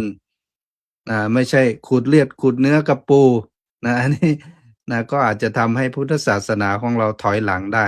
อันนี้ก็คือในส่วนของวัตถุหรือว่าอาคารสถานที่ในส่วนที่สำคัญก็คือคนที่อยู่ภายในอาคารสถานที่ก็คือพระสงฆ์นี่ครูบาอาจารย์ท่านสรุปให้สั้นๆก็คือพระสงฆ์ก็ต้องปรับตัวเรียกว่ากลับเข้าไปสู่หัวใจหรือเนื้อหาสาระที่พระเจ้าท่านตรัสไว้ก็คือคำว่าสังฆโสพโนคำว่าสังฆโสพโนก็คือผู้งามในหมู่สงฆ์ครูบาอาจารย์ท่านบอกว่าให้พระทุกรูปเป็นพระกล้วยไม้อย่าเป็นพระกาฝากเป็นพระกล้วยไม้นี้ทุกคนก็รู้ว่ากล้วยไม้นี่ประดับประดาให้ต้นไม้สวยงามแต่ว่าถ้าเป็นกาฝากก็สูบเลือดสูบเนื้อแล้วก็ฆ่าต้นไม้เราอยู่ที่วัดเราได้ทำประโยชน์ให้กับวัดหรือเปล่าอันนี้ก็เป็นสิ่งที่เราต้องคิดพิจารณาในฐานะพระสงฆ์ก็คืออย่างน้อยไม่ทำประโยชน์ให้กับวัดก็อย่าทำลายวัดพระศาสนาซึ่งมีคาถาที่พระเจ้าท่านตรัสไว้สรุปก็คือพระสงฆ์ต้องมีคุณสมบัติ5อย่างที่จะเป็นสังฆโสพโนก็คือ1พยัตโตก็คือเป็นผู้ที่ฉลาดรู้ว่าอะไรควรไม่ควรอะไรดีไม่ดีอันที่2ก็คือวิสารโทก็คือกล้าหาญในสิ่งที่ดีงามกล้าทำในสิ่งที่ดีที่เป็นประโยชน์อันที่3พหุสุโตก็คือต้องมีองค์ความรู้ต้องมีภูมิรู้ภูมิธรรมอันนี้เป็นเรื่องที่สำคัญภูมิรู้นี่เป็นเรื่องที่สำคัญก็คือญาติโยมมาวัดมาฟังธรรมสามารถชี้แจงให้เขาได้ว่าอะไรเป็นบุญเป็นกุศลอะไรถูกอะไรผิดอย่างนี้เป็นต้นนะครับแล้วอันที่4ก็คือธรรมทโรก็คือมีคุณธรรมมีภูมิธรรมก็คือพระสงฆ์ต้องมีคุณธรรมมีความเมตตามีความเอื้อเฟื้อเผื่อแผ่มีน้ำจิตน้ำใจรู้จักผ่อนสั้นผ่อนยาวอย่างนี้เป็นต้นแล้วก็อันสุดท้ายธรรมัสสะอนุธรรมจารีก็คือปฏิบัติตามคำสอนของพระพุทธเจ้าอันนี้ก็คือในส่วนของพระสงฆ์ก็คือต้องเป็นพระสงฆ์กล้วยไม้อย่าเป็นพระสงฆ์กาฝากไว้แค่นี้ครับผมกราบขอบพระคุณครับพระอาจารย์พระมหาปิยะอุตตมปัญโยปรริญญาธรรม9ประโยคด็อกเตอร์ท่านบอกว่าคีย์เวิร์ดเด็ดๆพระสงฆ์ต้องเป็นกล้วยไม้กล้วยไม้โยมคืออะไรไก่มวยไงโยมนึกถึงความตายสบายนักมันหักรักหักลงในสงสารบรรเทามืดโมหันอันตรการให้จิตห่านหายสะดุ้งไม่ยุ่งใจบอกว่าโอ้ชีวิตคนนี้สั้นนักน้อยนักนี่คือพระสงฆ์กล้วยไม้ อาจจะไม่ใช่อย่างนั้น คือทำความงดงามโอ้โหนึกกล้วยไม้เนี่ยอยู่ไกลๆวัดท่าพระยาจักรนี่ก็มีส่วนกล้วยไม้ส่งต่างประเทศด้วยนะครับโอ้โหคือมีมูลค่าเยอะสวยงามแล้วก็เป็นที่นิยมเป็นที่ต้องการอย่าเป็นกาฝากนี่พอฝากมากๆนี่ต้นไม้นั้นตายดูไกลๆว่าใหญ่เหมือนพระพุทธศาสนาดูไกลๆในองค์กรใหญ่พอไปดูไกลๆอ้าวยืนต้นตายซะแล้วก็คือไม่ได้มี3Dทางด้านโครงสร้างไม่ล่มลื่นไม่น่าเลื่อมใสแล้วก็ไม่เป็นประโยชน์พอไม่เป็นประโยชน์โยมก็อาจจะเห็นไปอีกแบบหนึ่งวัดนี่ก็เป็นที่ปล่อยสุนัขปล่อยไก่ปล่อยสัตว์พิกลพิการสร้างพระภูมิหักๆพังๆ คนเกกมาเลเกเรหมดทางไปอกหักหลักลอยคอยงานสังขารโสมบวชรับบวชลีบวชนี่สงสารบวชผ่านเข้าสุขบวชสนุกตามเพื่อนบวชเปื้อนศาสนาบวชหาของเล่นมีมากมายเลยญาติโยมเพราะฉะนั้นก็ต้องศึกษาต้องปรับปรุงทั้งโครงสร้างแล้วก็องค์ประกอบของพระสงฆ์เรียกว่าเป็นบุคลากรที่สำคัญที่จะชี้นำเพราะฉะนั้นญาติโยมลูกโยมคนไหนที่เก่งเลิศประเสริฐสนับสนุนให้มาบวชสนับสนุนให้มาบวชมาศึกษาเพราะว่าท่านบอกว่าพระพุทธศาสนาของเรานี้ครึ่งผ พุทธกาลแล้วนะครึ่งพุทธันดรค่อนพุทธกาลแล้วหมายถึงประมาณ 5,000 ปีนะญาติโยมสมัยพระพุทธเจ้าเนี่ยมีความเข้มข้นอยู่พระพุทธเจ้ายังนะทรงพระชนอยู่นะพระสาวกองค์ใหญ่ๆเก่งๆยังอยู่เยอะนะก็ขอเสริมนิดนึงนะครับครูบาอาจารย์กราบขอบพระคุณพระอาจารย์พระมหาปิยะอุตตมปัญโยครับ มาฟังครูบาอาจารย์ด้านบนต่อเนื่องกันเลยนะกราบอาราธนาพระอาจารย์พระมหาอุดมพรอุตตมวโรนะจากสุราษฎร์ธานีปักใต้บ้านเหล่าครับ ครับกราบถวายความเคารพท่านพระอาจารย์พระครูขออนุญาตโอ้ยพระครูเกษมวิโสพลนะครับสาธุครับแล้วก็กราบขอโอกาสครูบาอาจารย์ทุกรูปด้วยครับกำลังวุ่นกับยุงมันบิน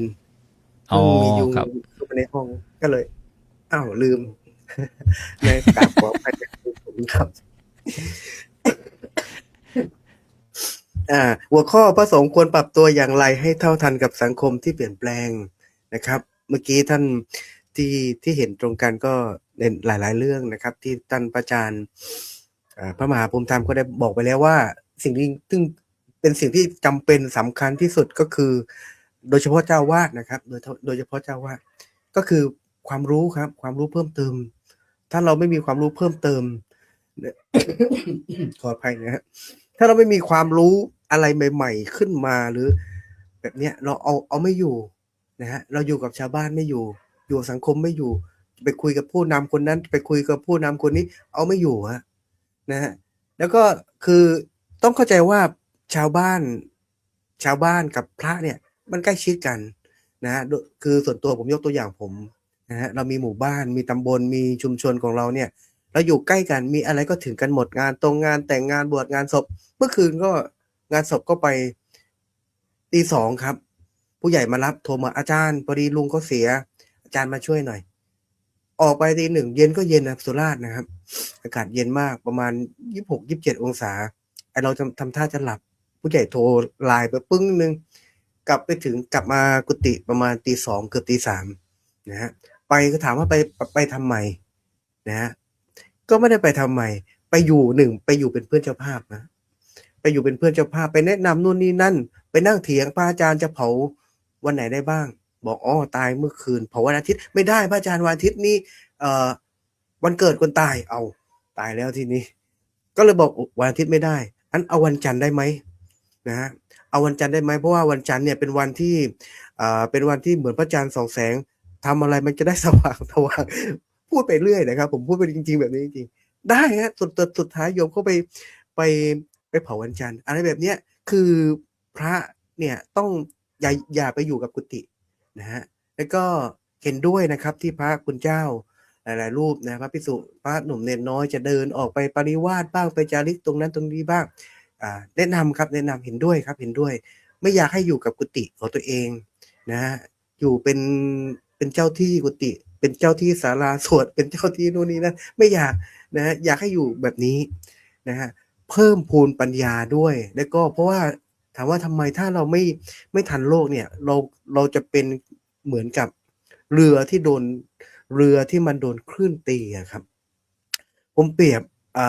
พระคุณเจ้าสมัยนี้ปัจจุบันเนี่ยครับพระเราเนี่ยผมเปรียบเสมือนกับเรือลำหนึ่งที่วิ่งไปในกระแสน้ำครับทีนี้สังคมโลกปัจจุบันเนี่ยมันเหมือนกับกระแสน้ำที่เรากำลังผ่าที่กำลังต้านเราหรือว่ากำลังซัดเราอยู่แบบนี้ครับเนี่ยพระก็ต้องวิ่งไปตามกระแสน้ำขึ้นน้ำลงถ้าเราไปปะทะจริงๆเรือแตกพระคุณเจ้าก็อันตรายแต่สิ่งหนึ่งที่เราไม่ควรเปลี่ยนก็คือหางเสือเรือครับพระคุณเจ้าเปรียบเสมือนกับเรือที่วิ่งไปตามกระแสน้ำแต่สิ่งหนึ่งที่ไม่ควรเปลี่ยนก็คือหางเสือเรือหางเสือตรงนี้ก็คือพระธรรมวินัยที่ต้องยึดและก็ต้องชี้เป้าอย่าให้มองพระคุณเจ้าบางทีมีพระคุณเจ้าที่ฟังอยู่นะครับให้มองว่าให้ปรับเหมือนกับต้นไผ่ที่โบราณสอนไว้ฮะต้นไผ่เหมือนกันเลย ต้นไผ่ไม่ว่ามันจะโอนจะเอ็นไปยังไงก็ตามแต่ว่ารากของต้นไผ่มันก็ยังมั่นคงแข็งแรงนะครับเราเปลี่ยนโลกเปลี่ยนได้ทุกอย่างควรที่จะปรับตัวในเรื่องของความรู้นะฮะเทคโนโลยีก็คือวิธีการเผยแผ่นะครับวิธีการเผยแผ่เพราะว่าธรรมะของพระพุทธเจ้าถ้าเปรียบเนี่ยเราเปรียบเสมือนกับต้นไม้นะพระธรรมวินัยเนี่ยเปรียบเสมือนกับรากแก้วที่อย่างลึกลงกับดินพระสงฆ์เราก็เปรียบเสมือนกับใบไม้นะฮะที่มันต้องพิ้วไหวลู่ลมตามกระแสลมที่พัดผ่านใช้วิธีการในการก็เรียกว่าวิธีการในการเผยแผ่ธรรมะของพระพุทธเจ้านะครับแต่รากหมายถึงว่าธรรมวินัยก็ต้องยึดหลักเอาไว้อย่าไปเปลี่ยนนะมันเปลี่ยนไม่ได้เพราะถ้าหลักวินัยพระธรรมวินัยของพระพุทธศาสนาเปลี่ยนเนี่ยเราก็คงอยู่ไม่ถึง 2,600 กว่าปีมียังไงก็มีอยู่อย่างนั้นศีลพระมีอยู่เท่าไหร่มันก็มีอยู่แบบนั้นธรรมะของพระเจ้ามีอยู่แบบไหนก็ตั้งอยู่แบบนี้อยู่มา200 กว่าปี2,000 กว่าปีนะฮะ 2,600 กว่าปีมาแล้วสิ่งหนึ่งแล้วก็อีกเรื่องหนึ่งเหมือนที่พระอาจารย์ท่านพระอาจารย์พระมหาปิยะพูดก็คือเรื่องสถานที่นะฮะสถานที่วัดผมเป็นวัดเล็กๆครับพระอาจารย์ครับแต่สิ่งที่ผมทำเนี่ยเหมือนตอนนี้ที่ผมทำที่พระอาจารย์ธรายุทธขึ้นภาพที่ไปประชุมกับนายกบ้างผู้นำชุมชนบ้างผมกำลังชวนชาวบ้านชวนกำนันผู้ใหญ่ชวนชาวบ้านไปจัดกิจกรรมอนุรักษ์ป่าไม้ครับนะฮะถามว่าทำไมอบตไม่จัดเทศบาลไม่จัดกำนันไม่จัดผู้ใหญ่ไม่จัดก็ไม่ว่างจัดผมก็เลยโทรหากำนันขึ้นเขาดีกว่าไปจัดต้นไม้กันเอาชวนคนโน้นชวนเครือข่ายของเราฮะไม่ต้องใช้เงินเลยไม่ต้องใช้งบประมาณเลยแต่ชวนชาวบ้านไปวัดเราเป็นวัดเล็กๆผมคุยกับชาวบ้านคุยกับกำนันคุยกับหลายๆคนที่อยู่ใกล้ตัวนะฮะผมบอกว่าโยมวัดเราเนี่ยไม่ได้มีเงินนะเรามีแต่ใจนะฮะวัดเราไม่มีเงินเรามีแต่ใจเราก็เลยสามารถทำอะไรที่มันเป็นสาธารณประโยชน์ได้ด้วยสำเร็จรุ่ล่วงไปได้ด้วยดีด้วยอาศัยความสามัคคีของชุมชนเข้ามาเป็นตัวตั้งตัวตีไม่ได้ใช้เงินไม่ได้ใช้งบประมาณมากวัดเป็นวัดเล็กๆแต่เราก็สามารถจัดกิจกรรมที่มันเป็นส่วนรวมได้เยอะวัดผมบรรยายคุณธรรมจริยธรรมเยอะมากนะบทพระบวชชีเอาหมดนะเอาทุกเรื่องเลยครับเอาทุกเรื่องนะฮะเอาทุกอย่างเลยคืออยากให้มันเป็นวิธีการเผยแผ่และก็สถานที่เนี่ยใช้เป็นประโยชน์มากที่สุดไม่เน้นในเรื่องของพิธีการพิธีกรรมถ้าเราไปเน้นพิธีการพิธีกรรมมากๆเนี่ยโยมก็จะห่างศาสนาโยมเขาจะไม่มีความเป็นกันเองกับพระพุทธศาสนานะครับซึ่งพุทธบริษัทชาวบ้านนี่ก็เป็นอีกเก้าอี้อีกขาหนึ่งนะครับที่จะคอยพยุงพระพุทธศาสนาเราให้มันเจริญรุ่งเรืองหรืออยู่ได้ตลอดรอดฝั่งไปถึง 5,000 ปีตามที่ได้พยากรณ์เอาไว้แล้วก็ข้อสุดท้ายคือที่อยากจะฝากเอาไว้ว่าพระสงฆ์ที่ควรปรับก็คือเราควรจะรักษามากกว่าไม่ควรปรับก็คือในเรื่องของที่ก็ต่อเนื่องจากท่านพระอาจารย์พระมหาปิยะได้กล่าวไว้นะครับว่าพระสงฆ์เราก็ควรที่จะอยู่ในเรื่องของความปัสสาธิโกก็คือความน่าเลื่อมใสนะครับต้องรักษาจริยวัตรของตัวเองเอาไว้นะครับไม่ว่าหลักเสขียวัตรต่างๆก็ต้องหมั่นท่องจำนะรักษาความสมณสารูปในความน่าเลื่อมใสความบริสุทธิ์ความสำรวมต่างๆเพราะว่าแม้ว่าโลกจะเปลี่ยนไปแค่ไหนก็ตามแต่สิ่งหนึ่งที่เรายังเห็นอยู่ก็คือว่าประชาชนชาวพุทธเราเนี่ยก็ยังคงศรัทธาพระอยู่เหมือนเดิมไม่ว่าจะมีข่าวพระรูปนั้นไม่ดีหรือไม่ดียังไงโคนก็ไปแห่กันไปทำบุญวัดกับวาเป็นปกติเพราะเขาแยกแยะได้เพราะด้วยความบริสุทธิ์ของพระนะฮะความสมถะความสำรวมหากแต่ถ้าหากว่าพระเรามันไปหลงกับวัตถุหรือว่าชื่อเสียงมากเกินไปมันก็ย่อมทำให้ศรัทธาของญาติโยมเนี่ยมันลดลงแล้วมันตรงกันข้ามนะครับแต่ที่จริงแล้วการปรับตัวนะครับที่สำคัญที่สุดก็คือการกลับมาฝึกใจตนเองให้มั่นคงแล้วก็เมื่อใจมั่นคงย่อมไม่หวั่นไหวต่อการเปลี่ยนแปลงภายนอกนะครับปรับที่ใจตัวเองปรับวิธีการปรับความรู้นะฮะพระสงฆ์ถ้าเรามีสติอยู่ตลอดมีสมาธิมีปัญญาก็ย่อมสามารถที่อยู่กับทุกยุค ทุกสมัย และก็สามารถนำพาผู้อื่นได้ข้ามพ้นความทุกข์ไปได้เปรียบเสมือนแสงสว่างนะครับ วันนี้ก็เลยฝากเอาไว้เพียงเท่านี้ก่อนครับ กล่าวขอบพระคุณครับพระอาจารย์พระมหาอุดมพรอุตตมวโรสุดยอดเลยครับครูบาอาจารย์ได้มาเป็นเครื่องกระตุ้นเตือนนะเพื่อนสหธรรมิกด้วยกันไม่ได้ก้าวล่วงครูบาอาจารย์นะครับก็ชื่นชมแล้วก็อนุโมทนาท่านได้พัฒนานะบ้านเกิดเมืองนอนท่านบอกว่าเอาทุกอย่าง ที่เป็นประโยชน์นะที่สามารถจะแทรกธรรมะนะเข้าไปได้เนี่ยการปรับด้วยศิลปะด้วยวัฒนธรรมด้วยวิธีชุมชนนี่นะท่านบอกว่าพระเรานะควรออกไปดูบ้านดูเมืองแล้วก็วิเคราะห์นะคิดเราจะช่วยญาติโยมได้อย่างไรนะช่วยญาติโยมได้อย่างไรต้องดูทิศทางด้วยก็คือห้างเสื้อที่จะนะเปลี่ยนทำไม่ได้นะเปลี่ยนห้างแมวได้เปลี่ยนห้างสุนัขได้ห้างเสื้อนี่อย่าเปลี่ยน ก็นึกภาพไม่ออกเหมือนกันเสื้อไม่มีห้างนี่จะเป็นยังไง สุนัขไม่มีห้างนี่เคยเห็น ก็คือเรือถ้าไม่มีห้างเสื้อนะก็ไม่มีทิศทางนั่นเองแล้วก็ถ้าจอดนิ่งๆเนี่ยนอกจากพบกับคลื่นที่มากระทบท่านบอกว่าเพลียงจะเกาะนะเพลียงจะเกาะเรือจมได้เหมือนกันนะเพลียงนะก็เป็นอะไรคล้ายๆพวกห้อยพวกอะไรมาเกาะทำให้นะเพียงนะจมนะเราก็ต้องนะพิจารณาดูเหมือนกอไผ่นะลู่ลมไปบ้างบางอย่างนะถ้าไปแข่งเกเดอย่างเงี้ยนะก็ต้านลมนะไม่ไหวนะเพราะฉะนั้นเนี่ยสิ่งที่ปรับได้ก็ปรับสิ่งที่ปรับไม่ได้นะพระธรรมวินัยนะเช่นบางคนออกมาแสดงวาทกรรมแหละให้พระ มีเมียป๊าดตะโถนะถ้าท่านอยากจะมีเมียมีเย้าเรือนนะท่านคงไม่ออกมาบวชหรอกเพราะว่าบางท่านนี่ที่บวชนะเบื่อเต็มทีแล้วพอพ้นออกมาได้นี่ชิตังเมเลยโยมปล่อยสักทีเถิดอะไรเนี่ย มีเรื่องคำขั้นก็บอกว่าไอ้ชายหนุ่มคนหนึ่งเนี่ยไปได้ผู้หญิงเห็นไหมแล้วพ่อผู้หญิงก็เรียกว่าพ่อตาเนี่ยก็ให้เลือกเอานะระหว่างจะรับผิดชอบนะตกแต่งตามประเพณีนะกับติดคุกนะจะเอายังไงคนนั้นพออยู่มานานๆบอกแม่นะคิดผิดไปตอนนั้นนะที่ไปยอมนะรับใช้ไปแต่งงานนั่นนะถ้าไม่ยอมรับนะยืนกระต่ายข้าเดียวติดคุกเนี่ย20 ปีพ้นแล้วออกแล้ว ไปเสียท่ายอมรับซะได้ที่นี่ติดตลอดชีวิตเลย นี่ประกินตกะเสริมบางอย่างต้องปรับเปลี่ยนอย่างเช่นกระพวกมัตมาภาพหรือครูบาอาจารย์เช่นพระครูเกษมพิโสพลเนี่ยทำสถานีวิทยุกระจายเสียงมีประสบการณ์สมัยก่อนที่จะมาทำสถานีวิทยุกระจายเสียงนะเปิดธรรมะอยากให้โยมฟังธรรมะเช้าเย็นนะค่ำออกอะไรล่ะลำโพงฮอนนะครับโอ้ยผมนี่ปีนต้นส้นเลยครับติดมัน8 ทิศเลยเหมือนอรหันต์8 ทิศเลย ส้นก็เอ็นไปเอ็นมาพวกนี้โอ้โหใจเผยแพร่ครับเปิดหลวงพ่อปัญญานั้นพระภิกขุยามเช้าประสักพักหนึ่งมาแล้วลุงพี่ผมไปออกเวรมาเพิ่งจะนอน เช้ามืดมาแล้วเสียงธรรมะเปิดตอนเย็นเจ้าหน้าที่ตำรวจมาบ้านข้างวัดแจ้งว่าได้รับความรบกวนก็เลยคิดโอ้บ้านมาประชิดวัดต่อไปก็คงจะมีปัญหาพอดีได้มีโอกาสมาทำวิทยุไปแบบเงียบๆใครจะฟังก็ฟังใครไม่ฟังก็ปิดนะก็เป็นอีกช่องทางหนึ่งแต่ว่า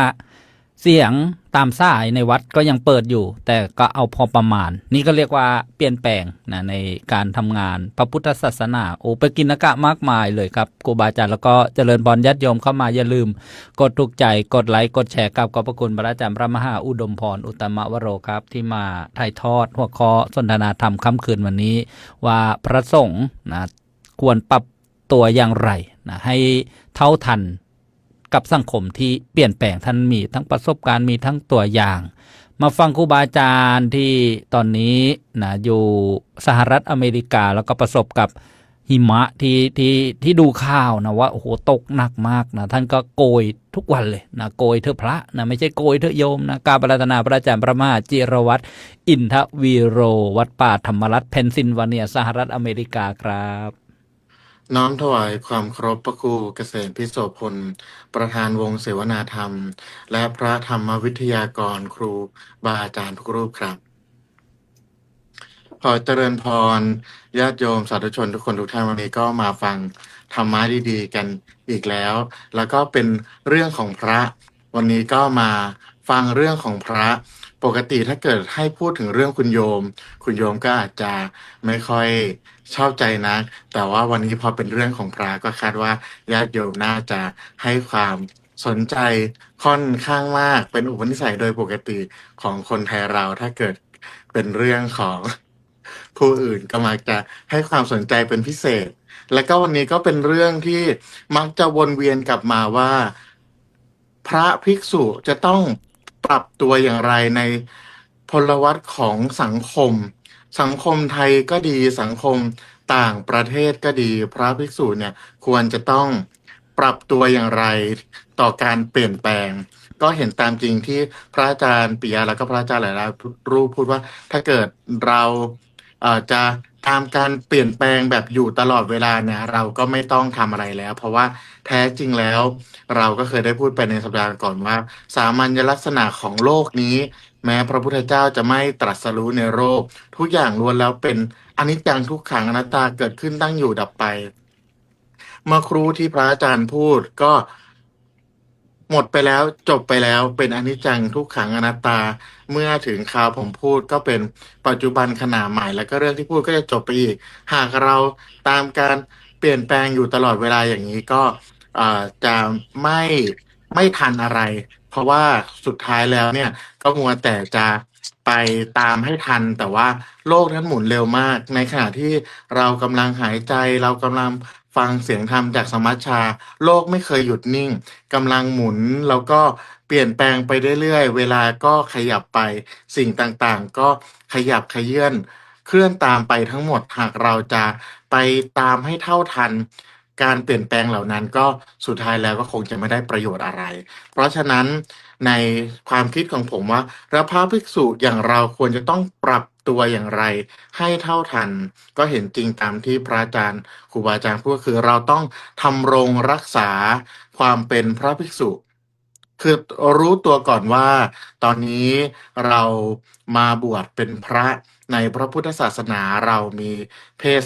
เป็นสมณะต่างจากความเป็นคฤหัสถ์แล้วเมื่อบวชเข้ามาเป็นพระเนี่ยมีหน้าที่อะไร หากจะบิณฑบาตสังสวดอย่างเดียว ยังคงชื่อว่าเป็นพระหรือว่าหากกล่าวคำให้ดูรุนแรงคือเป็นผู้มาอาศัยพระเหลือง แต่ว่าหากเราทำรงไว้ซึ่งความเป็นพระว่าภิกษุมีหน้าที่ในพระพุทธศาสนาก็คือต้องเรียนรู้ แล้วก็ปฏิบัติเหมือนกับเวลาที่เรียนพระธรรมบท พระจักกุบาลไปถามพระพุทธเจ้าว่า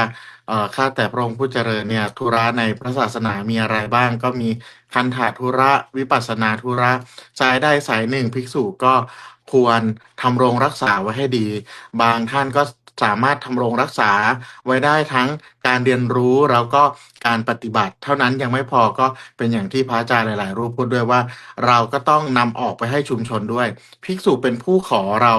รับมาอย่างเดียว แต่ว่าไม่ได้ส่งออกไป เพราะฉะนั้นก็ไม่เป็นไปตามคำสั่งคำสอน แล้วก็ไม่ได้เป็นไปตามการปรับตัว แล้วก็แท้จริงแล้วผมคิดว่าเรื่องการปรับตัวเนี่ยพระพุทธเจ้าเนี่ยท่านก็ทรงสั่งสอนข้อปฏิบัติต่างๆให้ภิกษุปรับตัวให้เข้ากับสังคมมาตั้งแต่ยุคพุทธกาลแล้วไม่ใช่เราเพิ่งมาปรับตัวกันในทุกวันนี้ เพราะว่าการที่พระองค์เนี่ยทรงบัญญัติพระวินัยหรือว่าข้อต่างๆ ก็ดีเพื่อให้ภิกษุเนี่ยปรับตัวอยู่ร่วมกัน แล้วก็อยู่ร่วมกับชุมชนแล้วก็สังคมได้ เพราะฉะนั้นแล้วเนี่ยเราก็ต้องควรรู้ว่าสังคมที่เราอยู่เนี่ยมีปัญหาอะไรที่ความเป็นพระจะเข้าไปช่วยได้ เราก็ปรับตัวเข้าไปช่วยชุมชน แต่ว่าอยู่ในฐานะความเป็นพระ ในเรื่องนี้ผมจะขอพูดถึงวัดจากแดง ซึ่งเป็นวัดใกล้บ้านที่ประเทศไทยอำเภอพระประแดง จังหวัดสมุทรปราการหากพูดถึงวัดนี้คาดว่าพระอาจารย์แล้วก็ญาติโยมหลายท่าน อาจจะรู้จักวัดนี้ว่าเป็นวัดที่ถือว่านอกจากจะเป็นการรับเข้า แล้วก็ส่งออกด้วย Import ด้วย แล้วก็ Export ด้วยนะครับ ก็คือรับคุณโยมเข้ามาเป็นส่วนหนึ่งของกิจกรรมในวัด แล้วก็ส่งออกเพื่อ ประโยชน์ของชุมชน แต่ว่าก็เป็นวัดที่มีสำนักเรียนทั้งอภิธรรมบาลี แล้วก็นักธรรมให้แก่ชุมชนก็คือให้ความรู้ในธรรมะไม่ละทิ้งสิ่งที่พระพุทธเจ้าบอกว่าเป็นพระภิกษุเนี่ยก็ควรจะเที่ยวไปเพื่อประโยชน์สุขของเวนยสัตว์ญาติโยมทั้งหลายเนี่ยควรจะต้องได้รับความรู้ในธรรมะท่านก็ยังให้อยู่ แล้วทีนี้ท่านก็เห็นว่าแต่ว่าสังคมมันมีปัญหาเนี่ยเราจะช่วยสังคมได้ยังไง ท่านก็เห็นว่าเอาอย่างนี้เราก็เริ่มจากปัญหาที่เราเห็นกันง่ายๆอย่างเรื่องขยะ ท่านก็ญาติโยมบางคนอยากจะทำบุญน่ะโยมบอกว่าโยมไม่มีปัจจัย ท่านก็บอกว่าเอาอย่างนี้เรามาทำบุญกันด้วยขวดด้วยขยะโยมบอกส่งขยะไปเข้าวัดมันจะทำบุญได้เหรอพระคุณเจ้า พระอาจารย์อาจารย์เจ้าคุณประนอมท่านก็บอกส่งขยะมาที่วัดล้างขวดให้สะอาดส่งขยะกลับมาเป็นการทำบุญ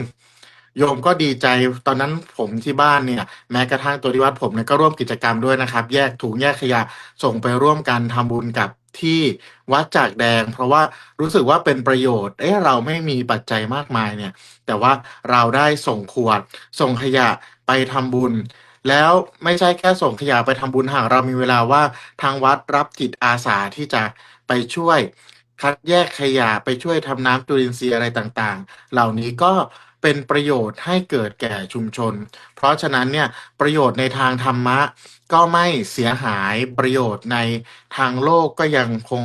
ทำรงไว้ได้อย่างดี แล้วก็เป็นประโยชน์ต่อชุมชนในทางกว้างขวางด้วย เพราะว่าท่านก็ขยายโครงการไปจนเป็นที่รู้กันทั้งประเทศและขยะที่เอามาเนี่ยก็ทำให้เกิดเป็นประโยชน์ในพระพุทธศาสนาแล้วก็เป็นประโยชน์ต่อชุมชนอีกญาติโยมเข้ามาช่วยวัด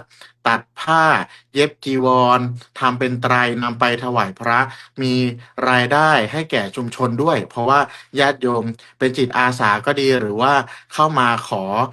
งานทำมีฝีมือทางนี้อยู่เนี่ยมาช่วยวัดด้วยมาทำงานด้วยเนี่ยก็เป็นประโยชน์ต่อชุมชนในหลายๆด้านผมคิดว่านี่ก็เป็นการปรับตัวให้กับสังคมยุคใหม่ที่ตั้งคำถามกับพระสงฆ์ว่าพระมีประโยชน์อะไรอันนี้ก็เป็นคำถามแรงๆนะเราบักจะเห็นกันเป็นพระพวกนี้เนี่ยไม่เห็นมีประโยชน์อะไรเลยบวชบิณฑบาตขอข้าวไปวันๆอย่างนี้นะครับแต่ว่าแท้จริงแล้วประโยชน์ก็คือการให้ความรู้ในทางธรรมะให้แก่ญาติโยมแล้วก็ไม่ใช่แค่แต่รอญาติโยมมาฟังธรรมะที่วัดในทุกวันนี้เนี่ยญาติโยมดูโทรศัพท์มากกว่าที่จะเข้าวัดซะอีกอย่างเช่นในวันนี้เนี่ยคุณโยมก็ถือว่าได้รับประโยชน์ถือโทรศัพท์ก็ดีหรือว่านั่งอยู่หน้าจอคอมนั่งอยู่ที่เครื่องมือสื่อสารต่างๆก็ได้มารับฟังเสียงธรรมจากสมัชชาสงฆ์ไทยแล้วก็ได้มาเห็นว่าพระภิกษุที่อยู่ที่นี่ครูบาอาจารย์กำลังปรับตัวให้เท่าทันการเปลี่ยนแปลงของสังคมโดยการที่นำธรรมะแล้วก็ความรู้มาเผยแผ่ให้แก่คุณโยมแต่ทีนี้เรื่องการเผยแผ่ก็เป็นปัญหาอย่างที่พระอาจารย์ท่านบอกว่าการศึกษาก็เป็นเรื่องสำคัญพระภิกษุหลายรูปที่ผมรู้จักแม้กระทั่งคนรู้จักบางคนเนี่ยก็คือศึกษามีความรู้เนี่ยแต่ปัญหาก็คือไม่รู้จะเผยแพร่ยังไงเรียนมาแล้วแหละแต่ถึงเวลาฉันจะพูดฉันก็ไม่รู้จะเรียบเรียงคำพูดยังไงหรือแม้กระทั่งตัวผมก็ต้องยอมรับว่าก่อนจะพูดเนี่ยก็ต้องไปเสิร์ชหาข้อมูลอากูบ้างอาแชทบ้างเพื่อเตรียมข้อมูลแล้วก็เรียบเรียงมาพูดในวันนี้นะครับเพราะฉะนั้นท้ายที่สุดแล้วพระสงฆ์ก็ควรจะต้องปรับตัวให้เข้ากับสังคมโดยการที่ทำรงพระวินัยทำรงพระธรรมนำธรรมะไปเผยแผ่ให้แก่ญาติโยมไม่ใช่รอญาติโยมเข้ามาแล้วก็เป็นประโยชน์ต่อสังคมโดยที่ดูว่าสังคมแม้กระทั่งรอบวัดของเรามีปัญหาอะไรที่เราช่วยได้หรือว่าเราจะเป็นส่วนหนึ่งที่เขาเข้าไปแก้ไขปัญหาของสังคมได้ยังไงนี่ก็คือการปรับตัวที่เป็นประโยชน์ทำรงไว้ซึ่งทำไม่หวั่นไหวตามกระแสรู้เท่าทันการเปลี่ยนแปลงแล้วก็แบ่งปันทั้งธรรมะแล้วก็แบ่งปันประโยชน์เกื้อกูลแก่ชุมชนนี่ก็คือการเปลี่ยนแปลงที่พระสงฆ์ควรจะต้องปรับตัวครับกราบขอบพระคุณครับพระอาจารย์พระมหาจิรวัตรอินทวีโลแม่นึกว่าจะหน้าวพูดไม่ออกปากสั่นที่ไหนได้ญาติโยมปรึ๊ด เลย เตรียมตัวมาด้วยนี่แต่ท่านปรับตัวนะไม่นะรอเวลาอะไรนี่ท่านยกตัวอย่างของพระสงฆ์วัดนะที่ปรับนะหลายสิ่งหลายอย่างแต่ไม่ลืมนะลากหรือแก่นนะก็คือการศึกษาการเล่าเรียนนะเช่นวัดจากแดงที่สมุทรปราการก็คงจะรู้จากคุณเคยท่านใช้ทั้งองค์ความรู้ต่างๆพระบาลีใหญ่แล้วก็มาเป็นเนี่ยการทำจีวรนะจากขวดนะแล้วก็แปรรูปนะสิ่งขยะต่างๆให้เกิดประโยชน์มากมายแล้วก็ทำสื่อนะธรรมะร่วมสมัยให้เผยแพร่ไปทางช่องทางต่างๆนะเป็นประโยชน์คือถ้าพูดแล้วนะ5 จุดตำหนินะหรือว่าข้อบกพร่องยากทำไมวัดนี้ไม่ทำแบบนั้นมีทำไมวัดนี้ไม่ทำก็มีทำไมวัดนี้ไม่ทำก็มีเนี่ยเรียกว่าตอบโจทย์นะตอบโจทย์ที่นักสังคมชอบตั้งคำถามว่าพระสงฆ์เนี่ยมีไว้ทำไมนะแม่ญาติโยมก็อนุโมทนาทุกท่านนะได้มาฟังว่าพระสงฆ์ควรปรับตัวอย่างไรให้เท่าทันสังคมที่เปลี่ยนแปลงกับรายการเสี่ยงธรรมจากสมัชชาทรงไทยในสหรัฐอเมริกานะค่ำคืนวันนี้รอบแรกผ่านไปนะรอบที่2นะจะได้มาฟังนะเรียกว่าช็อตเด็ดนะที่กลั่นนะให้เหมาะกับเวลานะก็แต่ก็ไม่ได้จำกัดจนเกินไปนะครับครูบาอาจารย์เอาตามความเหมาะสมการปรารถนาพระอาจารย์พระครูเกษมพิโสผลครับ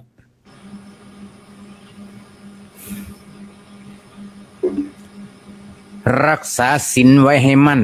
ไม่ต้องหวั่นโรคเอสถ้าศีลหมดไม่เหลือจะเป็นเหยื่อของเอสเป็นยังไงญาติโยมติดตามรับฟังมานี่คือ1 ใน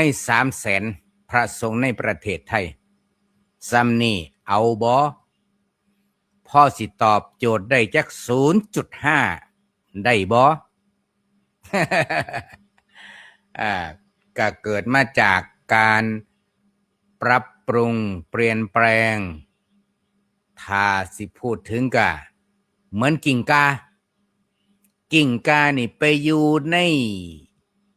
สิ่งแวดล้อมได้เขาสิปรับโตเข้ากับสิ่งแวดล้อมให้ละไม้คล้ายคลึง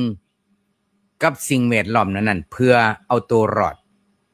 เห็นบ่อาจารย์มหาเมื่อกี้มีไม่ออกแซวโอ้พระอาจารย์มหานี่กล้ามใหญ่ว่าพุทธโกยหิมะซุมื้อว่าซั่น กับเพิ่นออกเป็นกายบริหารโยมบ่ได้ผิดพระวินัยกายบริหารอย่างเช่นเดินออกบิณฑบาตนี่ก็กายบริหารปัดกวาดลานวัดเพิ่นบ่มีใบไม้ให้กวาดก็มีแต่หิมะให้กวาดก็ต้องโกยหิมะนี่ล่ะสาเหตุหนึ่งอาตมาจึงบ่กล้าไปอยู่อเมริกา พอเป็นคนขี้หนาว ก็เว้าให้ญาติโยมฟังว่าเฮ็ดจังไดเพื่อว่าทั้งนั้นและทั้งนี้ทุกสิ่งทุกอย่างนั่นล่ะก็พอที่จะคอมเมนต์ลงให้มันสันได้ว่าพระสงฆ์ที่ดีมีอุดมการณ์มีอุดมคติเยอะแยะแต่ว่าพระนี่เพิ่นถือของคลัมเนี่ยอะไรติโอ้โยมอาตมานี่ดีเป็นพระดีนะอาตมาเป็นพระน้ำดีเนี่ยเพิ่นเฮ็ดบ่ได้โยมเมื่อเพิ่นเฮ็ดบ่ได้เพิ่นเว้าบ่ได้สิฆ่าให้ตายเพิ่นก็เว้าบ่ได้นี่คือพระแต่ถ้ามาโลกโจกเจกมาลงโปงเปงบิณฑบาต3 โมงเช้าก็ยังเลาะอยู่นั่นอยู่เขมราชก็มีอาตมาเคยเว้าออกอากาศทางวิทยุว่าพระธุดงค์ข้างถนนโบกรถขี่ขึ้นรถแล้วก็ไปไสโหดขอเงินน้ำโยมซื้อบาทซื้อกดแนวนั้นมันบ่แม่นพระละโยมมันเป็นคนปลอมโตมาทำทรงห่มผ้าเหลืองมาหาขอเงินอันนี้มันดุร้ายยิ่งกว่าขอทานเขามีสัจจะนะโยมคิดให้ดีๆนะคนขอทานเขามีสัจจะได้เขารับสารภาพความเป็นจริง อ่อนน้อมถ่อมตนย่อมขอโดยดีบ่ทุจริตให้เท่าใดเขาก็บ่ว่าบ่มีข้อแม้ให้ก็ได้บ่ให้ก็บ่เป็นหยังแต่ว่ามิจฉาชีพพกดาบในจีวรนี่มันอันตรายบ่แม่นพระแต่ว่าไปยืมผ้าจีวรหรือไปขโมยมาก็บ่ฮู้มาทำทรงห่มหลักมาทำทรงเดินธุดงค์โบกรถขี่ขึ้นรถไปแล้วก็โยมคันศรัทธาบ่ประกอบไปด้วยปัญญาก็จอดรถรับแล้วก็โดนขอบ่ได้ก็สารพัดสารเพนะโยมนะนี่ที่อาตมาสัมผัสอยู่ในชุมชนอยู่ในละแวกในอำเภอนี่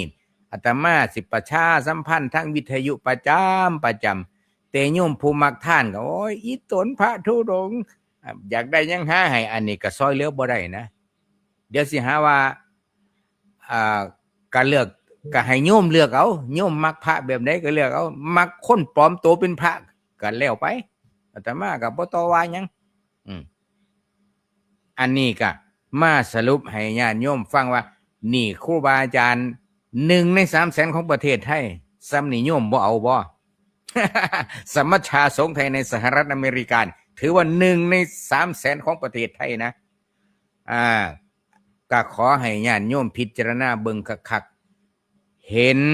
สมณะเพิ่นเอิ้นว่าเป็นมหามงคลอย่างอยู่ในสหรัฐอเมริกาทั้งที่ใครเจ้าบ่ได้ศึกษาเรียนรู้ว่าเป็นพุทธศาสนิกชนหรือว่าการทำความเคารพไอ้บุรุษที่แต่งตัวแบบนี้นี่ทำความเคารพแนวไหนก็บุญพอได้เป็นแนะนำเขาบุญพอได้ไปสอนเขาแต่เขาเจ้าก็เฮ็ดเป็นออโตเมติกเห็นบ่ล่ะโยมย้อนอย่างเห็นสมณะนี่เป็นมงคลถ้าจังไดก็ฝากให้ญาติโยมเอาไปพิจารณาแต่ว่าเรื่องพระคันแม่นว่าความคิดส่วนตัวผมนะมันความคิดส่วนตัวผมถ้าผมความคิดอันนี้ผมเฮ็ดได้ผมสิเฮ็ดเฮ็ดจังไหนติ ผมนี่สิออกมีเครื่องตรวจสอบให้อุปชฌาย์ทุกรูปสแกนบัตรสุทธิคือบัตรประชาชนเป็นพระปลอมหรือบ่ปลอมถ้าผมเฮ็ดได้ผมสิเฮ็ดทันทีเลยครับในประเทศไทยนี่อันนี้ความคิดส่วนตัวครับบ่มีหลักสูตรดอกครับ ครับ กับขอบพระคุณครับต้องระวังเข้าเซ็นเตอร์เฮ็ดเครื่องปลอมมาอีกโอ้ ขอบพระคุณครับเอพิโซดข้ารัตนาพระอาจารย์พระครูสุนทรธรรมานิเทศดรครับก็ถวายความเคารพรอบซ่องครับผมนี่ก็มีเหมือนกันนะครับโยมใกล้ๆเคยไปอยู่วัดนึงแล้วก็พระมีมั้งแหละแต่ปฏิบัติมันไม่เหมือนกันบางองค์นี่เทศไม่เก่งแต่ฟันยากเก่งนะบางองค์ก็ขยันสวดมนต์บางองค์ก็ขยันทำกิจติดแตกต่างกันไปแต่ก็ไม่ทุกข์ใจโยมนะโยมนี่บอกอยากพระบอกต้องให้ปันนั้นพระต้องให้ปันนี้วันนึงผมก็เลยเรียกประชุมพระทั้งหมดด้วยแล้วก็เรียกญาติโยมชาวบ้านมาประชุมด้วยแล้วโยมคนนั้นด้วยแหละโยมอุบาสกคนนั้นมาเพราะมาวัดประจำนะก็เลยเอาเป็นว่ามีอะไรบ้างที่พระทำได้ไม่ได้ก็เลยบอกว่าโยมทั้งหมดนี้ก็ยังไม่ได้ดังใจโยมนะพระ5-6 องค์เนี่ยทำทั้งหมดรวมกันแล้วก็โยมยังไม่ถูกใจก็เลยบอกว่ามีโยมองค์เดียวแหละถ้ามาอยู่เพิ่มมันจะทำได้หมดตั้ง5 องค์นี้แล้วก็อย่างดีว่า5 องค์นี้เลยใกล้ตานมุ่นมาแต่ไหนล่ะโยมมาเลยมาบวชตะแล้วก็ทำเองทำไมเมื่อแต่โยมอยากให้เป็นนะแต่โยมทำไมหมดตามแต่โยมปรารถนาแล้วไม่ก็ว่าวัดนี้ก้าวหน้าเจริญเมื่อแต่โยมต้องการเนี่ยไม่ได้แต่เนอะผม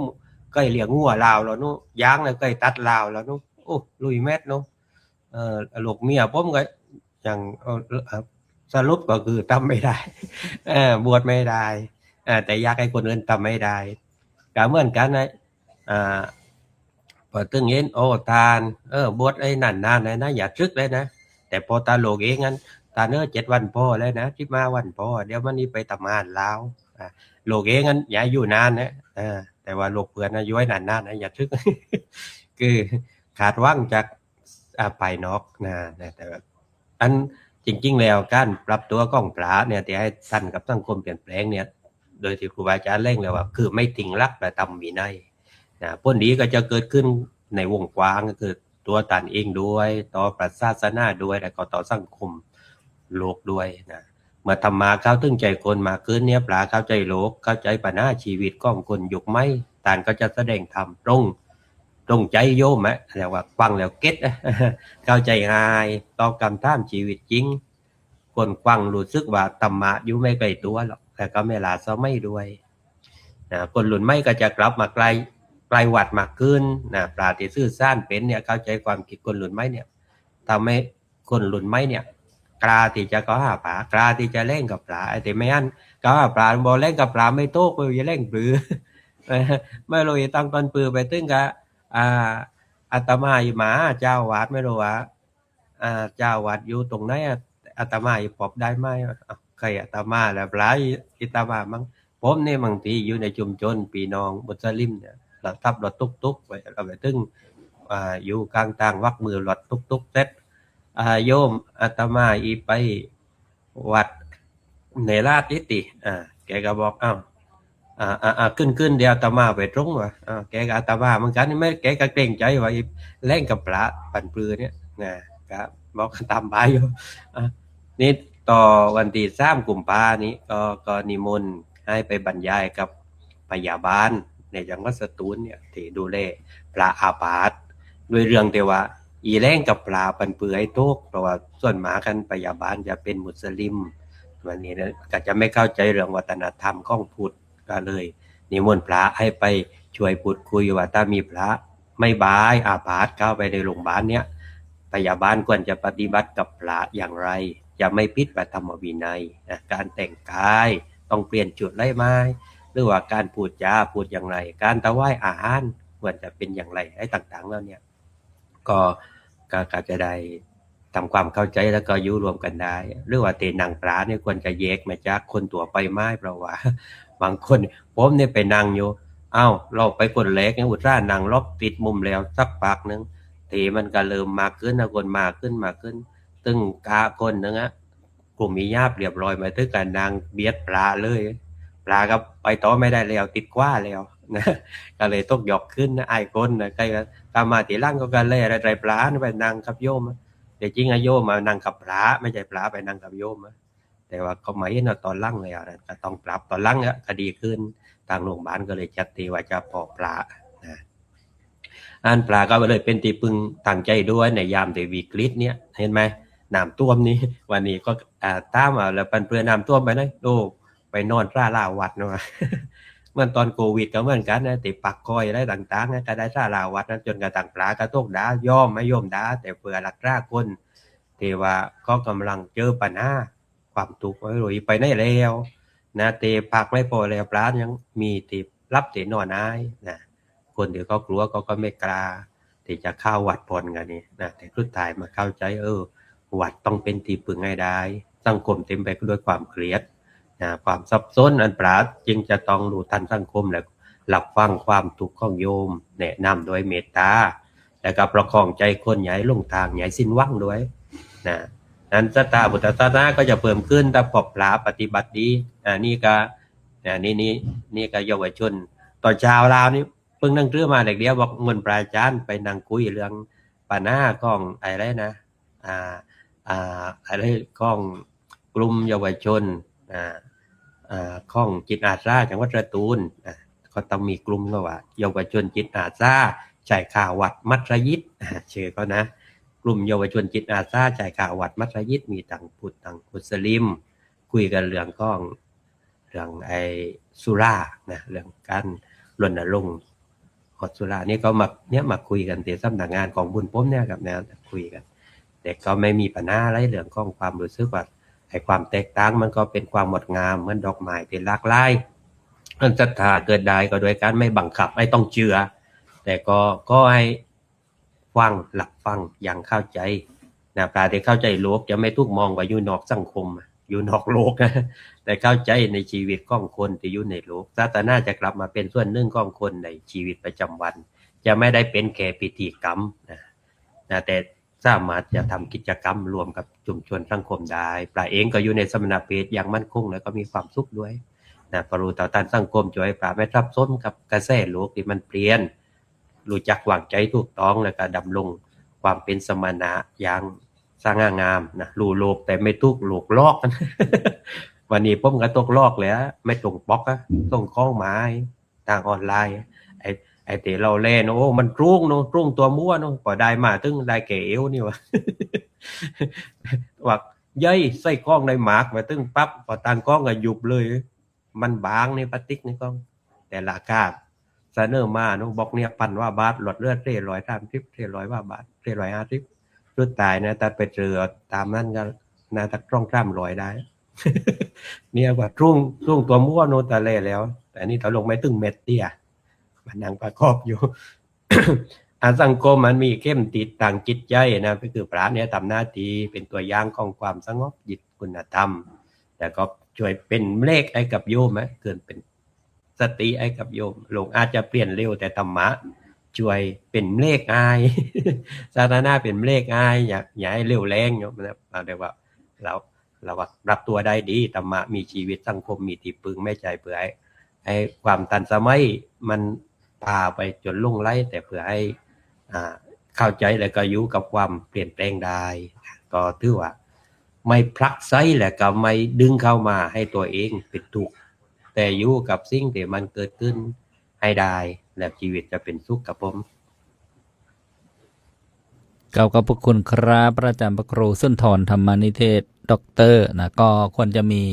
เมตตาซึ่งกันและกันมองกันเห็นกันไม่อะไรก็จะให้ต้องอย่างนั้นต้องอย่างนี้แบบท่านยกตัวอย่างมาฟังพระอาจารย์พระมหาอภิชาติกรัญยวสีเปลี่ยนธรรม9 ประโยคนะก็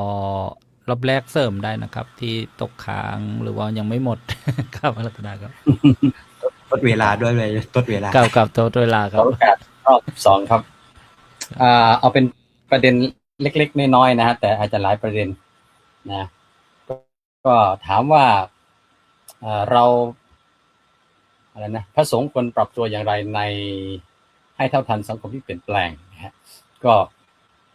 ถามว่าเราจะเปลี่ยนแปลงเพื่อให้ตัวเรารอดหรือเพื่อให้องค์กรเรารอดนะฮะเพราะฉะนั้นที่เราพูดกันมานี่คือเราเปลี่ยนแปลงเพื่อให้องค์กรให้รอดทั้งสองนะเราก็รอดด้วยแล้วก็องค์กรก็รอดด้วยก็คือศาสนาในเมื่อเรามีองค์ประกอบศาสนามีศาสดามีศาสนธรรมมีศาสนบุคคลมีศาสนสถานศาสนพิธีแก่นก็คืออยู่ที่ศาสนธรรมอันนี้เพื่อจะรักษาศาสนธรรมเนี่ยเราอาจจะต้องปรับต้องเปลี่ยนนะศาสนบุคคลอาจจะต้องปรับเปลี่ยนท่าทีนะศาสนสถานอาจจะต้องปรับเปลี่ยนนโยบายโครงการสร้างศาสนสถานเป็นอย่างไรนะศาสนพิธีอาจจะต้องมีการปรับเปลี่ยนไหมหรือว่าอย่างไรให้มันน่าสนใจให้มันเป็นที่สนใจได้แต่ว่าไม่ว่าจะศาสนพิธีศาสนสถานศาสนบุคคลควรจะนำไปให้ถึงศาสนธรรมให้ได้นะเพราะฉะนั้นเราจะรักษาแก่นนะถ้าเปลือกมันเน่ามันเสียจะทำยังไงจะเปลี่ยนเปลือกทำยังไงจะบำรุงเปลือกทำยังไงจะบำรุงใบทำยังไงจะบำรุงกิ่งให้บำรุงเปลือกบำรุงกิ่งบำรุงใบยังไงให้มันยืนให้มันอยู่ได้เพื่อว่าให้มันรักษาแก่นอยู่ได้นะครับคราวนี้อีกประเด็นหนึ่งก็คือมาดูเรื่องธุระของพระสงฆ์ในอุดมการณ์นะพระสงฆ์ในอุดมการณ์เก่าตอนนี้เป็นพระสงฆ์ในอุดมคติเก่ากับพระสงฆ์ในอุดมคติใหม่นะถ้าเป็นพระสงฆ์ในอุดมคติเก่าเนี่ยก็มีธุระอยู่2อย่างขันธธุระวิปัสสนาธุระเท่านั้นนะหน้าที่ของสงฆ์คือการศึกษาพระธรรมคำสอนให้แตกฉานให้เชี่ยวชาญนั้นท่องจำได้ทรงจำได้บอกกล่าวได้สอนได้ขันธธุระแล้วก็วิปัสสนาธุระนะการพิจารณาหลักยกขึ้นสู่หลักไตรลักษณ์อนิจจังทุกขังอนัตตาให้เห็นแท้ตามความเป็นจริงธุระนั้นแต่จะเห็นว่าพระสงฆ์ในประเทศไทยนะตอนนี้เราพูดว่าบทบาทพระสงฆ์เราโฟกัสไปที่พระสงฆ์ของประเทศไทยนะอาจารย์มหาอุดมพูดอาจารย์จิรวัตรพูดไปถึงวัดจากแด ดงถึงอาจารย์บุรวัตรของท่านเนี่ยจะเห็นไหมว่าบทบาทของพระสงฆ์เริ่มเป็นอุดมคติใหม่นะเป็นอุดมคติใหม่ก็คือนอกจากขันธธุระวิปัสสนาธุระแล้วก็ยังมีธุระเพิ่มคือสังขะธุระก็คือการสงเคราะห์สังคมเวลามีเหตุเพศภัยต่างๆภัยพิบัติต่างๆกลุ่มที่ออกไปชัดๆนะก็คือกลุ่มทหารออกไปช่วยแล้วก็2กลุ่มพระสงฆ์เนี่ยออกไปชัดเจนมาก2กลุ่มนี้นะเวลามีภัยพิบัติภัยธรรมชาติอะไรต่างๆนะก็มีคนบอกว่าทหารออกไปทำไมทหารทำไมไม่ไปรบนะพระสงฆ์ออกไปทำไมไม่ใช่กิจของสงฆ์นะก็รอฝ่ายบ้านเมืองไม่มีใครทำหรือว่าไม่มีใครมีศักยภาพที่จะทำได้แต่พระสงฆ์ท่านด้วยความที่เป็นผู้นำนะเป็นผู้นำชุมชนเป็นผู้นำสังคมแล้วก็มีใจด้วยท่านก็ออกไปช่วยได้อันนี้เป็นก็เลยว่าเป็นอุดมคติใหม่เป็นพระสงฆ์ในอุดมคติใหม่เขาเคยทำวิจัยนะของมหาจุฬาเนี่ยมีการทำวิจัยว่าความคาดหวังบทบาทของพระสงฆ์ในปัจจุบันและในอนาคตเนี่ยเขาบอกว่าตอนนี้เขาต้องการ2อย่างสำหรับพระสงฆ์เนี่ยคือ1ให้เป็นผู้นำทางจิตวิญญาณเหมือนอุดมคติเดิมให้เป็นผู้นำจิตวิญญาณชี้นำในสิ่งที่ควรชี้นะนำในสิ่งที่ควรนำและในขณะเดียวกันความคาดหวังที่2ก็คือให้เป็นผู้ช่วยเหลือสังคมนะเขาอาจจะมองภาพว่าพระเป็นผู้รับมามากแล้วให้เป็นผู้ให้หน่อยรับแล้วก็ให้หน่อยนะตอนนี้ก็เลยมีภาพของพระเป็นผู้ให้เป็นการสงเคราะห์ไปนะครับอันนี้อีกประเด็นหนึ่งอีกประเด็นหนึ่งก็คืออุดมคติใหม่เนี่ยถ้าเอาคนที่ยังยึดมั่นอุดมคติเก่าเนี่ยเขาจะรับไม่ได้นะใช่ไหมเวลาพระสงฆ์ทำอะไรที่โลกชื่นชมนะโลกชื่นชมคือคนส่วนใหญ่ชื่นชมแต่ก็ยังมีคนส่วนหนึ่งที่ตำหนิโดยที่เขาถืออุดมคติแบบเก่าดั้งเดิมเลยว่าพระแท้ๆจะต้องเป็นแบบนี้นะจะต้องเป็นแบบนี้มันก็เลยขัดแย้งกันอยู่ตลอดว่าเพราะฉะนั้นมันจึงมีในทางพุทธศาสนามีคำว่าโลกวัชชะและปัณณติวัชชะนะครับผมเคยทะเลาะกับคุณครูคนหนึ่งที่สอนสังคมอยู่ที่โรงเรียนที่ผมไปสอนนะฮะผมพูดถึงเรื่องพระขับรถตอนนั้นผมยังไม่ได้มาอเมริกานะแต่ผมรู้ว่าพระสงฆ์ที่อเมริกาในบางวัดบางเขตบางรัฐเนี่ยอนุญาตให้ขับรถได้นะครับโยมก็เถียงข้างๆครูที่ไปเรียนนะผมก็พยายามพูดอธิบายว่าโยมเราอาจจะมองว่าคำว่าขับรถเนี่ยรถคืออะไรรถคือพาหนะแล้วเรือเป็นพาหนะไหมเรือก็เป็นพาหนะม้าเป็นพาหนะไหมม้าเป็นพาหนะทำไมพระขี่ม้าไปบิณฑบาตที่จังหวัดหนึ่งของประเทศไทยทำไมเป็นอันซีนโอ้โหคนแห่ไปดูญาติโยมแห่ไปใส่บาตรโอ้ยกราบไหว้สนิทใจพระขี่ม้านะเคี่ยนม้ามาด้วยหรือเปล่าไม่รู้นะลงมาจากเขานะไม่ตำหนิชื่นชมยอมรับได้นะพระพายเรือไม่ใช่เรือแข่งนะพายเรือไปบิณฑบาตญาติโยมมองข้ามเลยว่านี่คือพระขับยานพาหนะพระขับรถอเมริกาหรือว่าบางประเทศที่พระขับรถโอ้ญาติโยมตำหนิกันใหญ่เลยพระขับรถนู่นนั่นนี่นั่นก็อาตมาผมก็พยายามอธิบายว่าถ้าเปรียบว่ารถคือพาหนะม้าคือพาหนะยานคือพาหนะแล้วเข้าใจประโยชน์ของการใช้พาหนะเพื่ออะไรเพราะฉะนั้นไม่แตกต่างว่าพระขับรถหรือว่าพระพายเรือหรือว่าพระขี่ม้าถ้าหากจะตำหนิก็คงตำหนิทั้งทุกส่วนโยมก็ว่าไปเลยแสดงว่าท่านอธิบายไปนี้ท่านอยากจะไปขับรถสิเนี่ยบอกว่างั้นโยมงั้นก็เลิกพูดกันอาตมาพยายามพูดอธิบายให้ฟังแล้วว่าอะไรแบบไหนเพราะฉะนั้นการอย่างหนึ่งการปรับตัวและสังคมยอมรับได้ไม่เกิดโลกวัชชะมันก็ควรปรับเพราะฉะนั้นเราย้อนไปดูนะพระพุทธเจ้าบัญญัติต่างๆจะมีมูลบัญญัติและอนุบัญญัติบางอย่างพระพุทธเจ้าบัญญัติไว้ระดับหนึ่งแต่พอถึงยุคหนึ่งสมัยหนึ่งบัญญัติเพิ่มแต่บางเรื่องบางราวสิกขาบทบางสิกขาบทพระพุทธเจ้าบัญญัติไว้ประมาณนี้แต่พอถึงยุคสมัยหนึ่งพระพุทธเจ้าปรับเป็นอนุบัญญัติลดน้อยลงนั่นเห็นว่าสิกขาบทในหลายๆสิกขาบทพระพุทธเจ้าก็ปรับตามความเหมาะสมเอาง่ายๆเช่นเรื่องการบวชพระนี่นะเรื่องการบวชพระเนี่ยพระพุทธเจ้าไม่ได้ฟิกนะว่า พระร่วมทำสังฆกรรมเนี่ยจะต้องเท่าไหร่นะฮะแต่ว่าก็ให้ปรับตามความเหมาะสมว่าถ้าในมัธยมประเทศมัชฌิมประเทศในประเทศที่มีในพื้นที่ที่มีพระสงฆ์เป็นจำนวนมากต้องใช้พระสงฆ์10 รูปขึ้นไปในการทำสังฆกรรมแต่ถ้าในพื้นที่ในปัจจตชนบทปัจจตประเทศที่มีพระอยู่น้อยก็ปรับลดมา5 รูปก็ให้การอุปสมบทกรรมได้ก็ทำอุปสมบทกรรมได้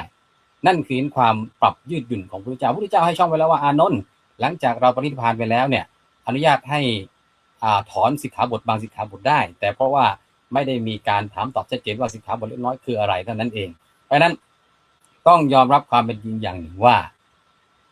พระสงฆ์ไทยในปัจจุบันเนี่ยทั่วโลกเลยนะมีการปรับเปลี่ยนโดยพฤตินัยนะมีการปรับเปลี่ยนนะพระธรรมวินัยนะเปลี่ยนโดยพฤตินัยและก็เป็นที่ยอมรับกันได้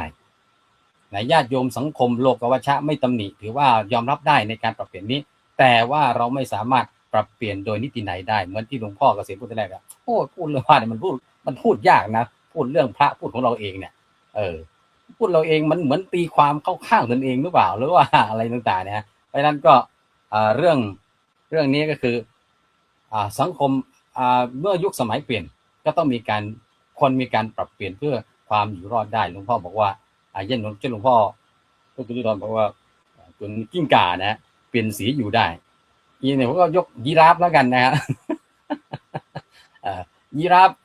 กิ้งก่ามันเปลี่ยนสีเพื่อเอาตัวมันอยู่รอดยีราฟมันก็ปรับตัวเพื่อเอาตัวอยู่รอดนะฮะทำไมยีราฟถึงคอยาวนะพอจะรู้คำตอบไหมครับทำไมยีราฟถึงคอยาว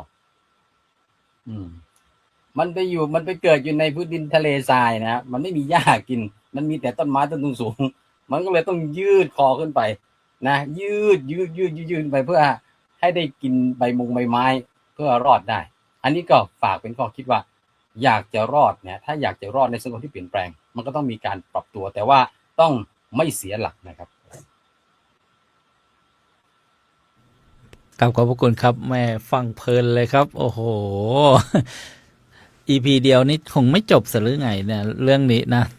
มีทั้งพระวินัยเข้ามาด้วยนะก็ขอเสริมนิดนึงคือโดยพฤตินัยนะท่านบอกก็ปรับตัวแต่นิตินัยนะแบบพระธรรมวินัยเนี่ยไม่ได้ไปถอนไม่ได้ไปเพิ่มนะแล้วก็ไม่ได้ไปตัดออกไม่ได้ไปลบด้วยนะพระเทรวาสอย่างกับครูบาอาจารย์เราเนี่ยนะญาติโยมนะท่านบอกว่า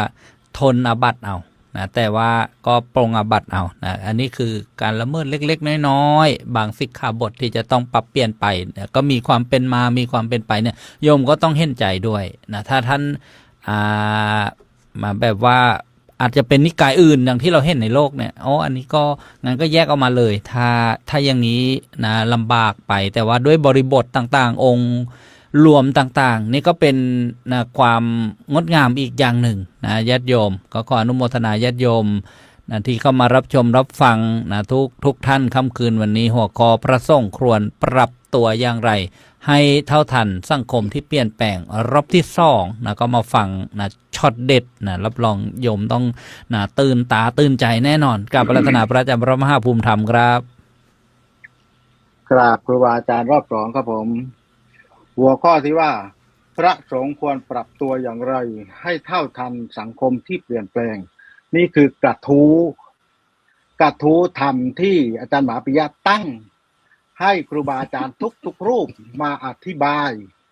มาชี้แจงมาขยายความให้ญาติโยมเข้าใจอันนี้นะคือแล้วก็ถามว่าพระสงฆ์ควรปรับตัวอย่างไรเมื่อกี้อาตมาพูดแล้วพระสงฆ์เราต้องทันธรรมทันโลกแล้วก็ทันคน3อย่างนี้ทันธรรมทันโลกและทันคนมาจากนโยมมาจากการศึกษาถ้าไม่มีการศึกษาแน่นอนไม่ทันธรรมไม่ทันโลกและไม่ทันคนนี่คือสิ่งที่สำคัญเลยอาตมาจึงเน้นย้ำว่าทันธรรมทันโลกทันคนย้อนกลับไปสมัยพุทธกาลองค์สมเด็จพระสัมมาสัมพุทธเจ้าตรัสบุคคลบุคลาธิฐานเหตุการณ์การเวลาทำไมถึงมีกษัตริย์พราหมณ์แพทย์ตูดเพราะกับกษัตริย์ต้องใช้ธรรมะอีกอย่างหนึ่งกับพราหมณ์ต้องใช้ธรรมะอีกอย่างหนึ่งกับแพทย์ต้องใช้ธรรมะอีกอย่างหนึ่งเพราะฉะนั้นธรรมะที่เอาไปพูดให้เข้ากับบุคคลให้เข้ากับเหตุการณ์พระสงฆ์เราต้องทันธรรมทันโลกและทันคนพูดน้อยๆเน้นๆโยมจำไว้เลยว่า พระสงฆ์ยุคใหม่ต้องทันธรรมทันโลกและทันคนนะจ๊ะโยมจ๋า จบแล้ว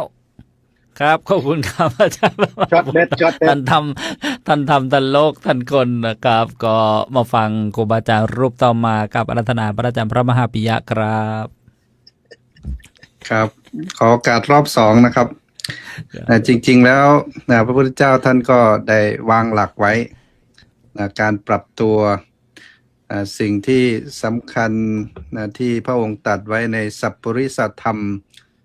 ธรรมของบัณฑิตหรือว่าผู้รู้ ก็คือเราต้องรู้จักเหตุรู้จักผลรู้จักตน รู้จักประมาณรู้จักการ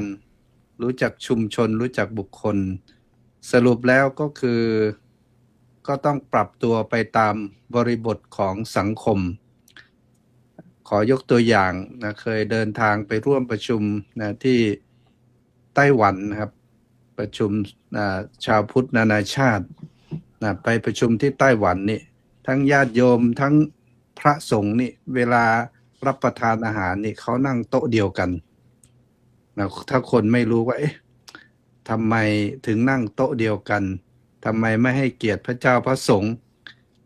แต่ว่าทางฝ่ายมหายานนี่เขาถือว่าคนทุกคนนี่มีโพธิจิต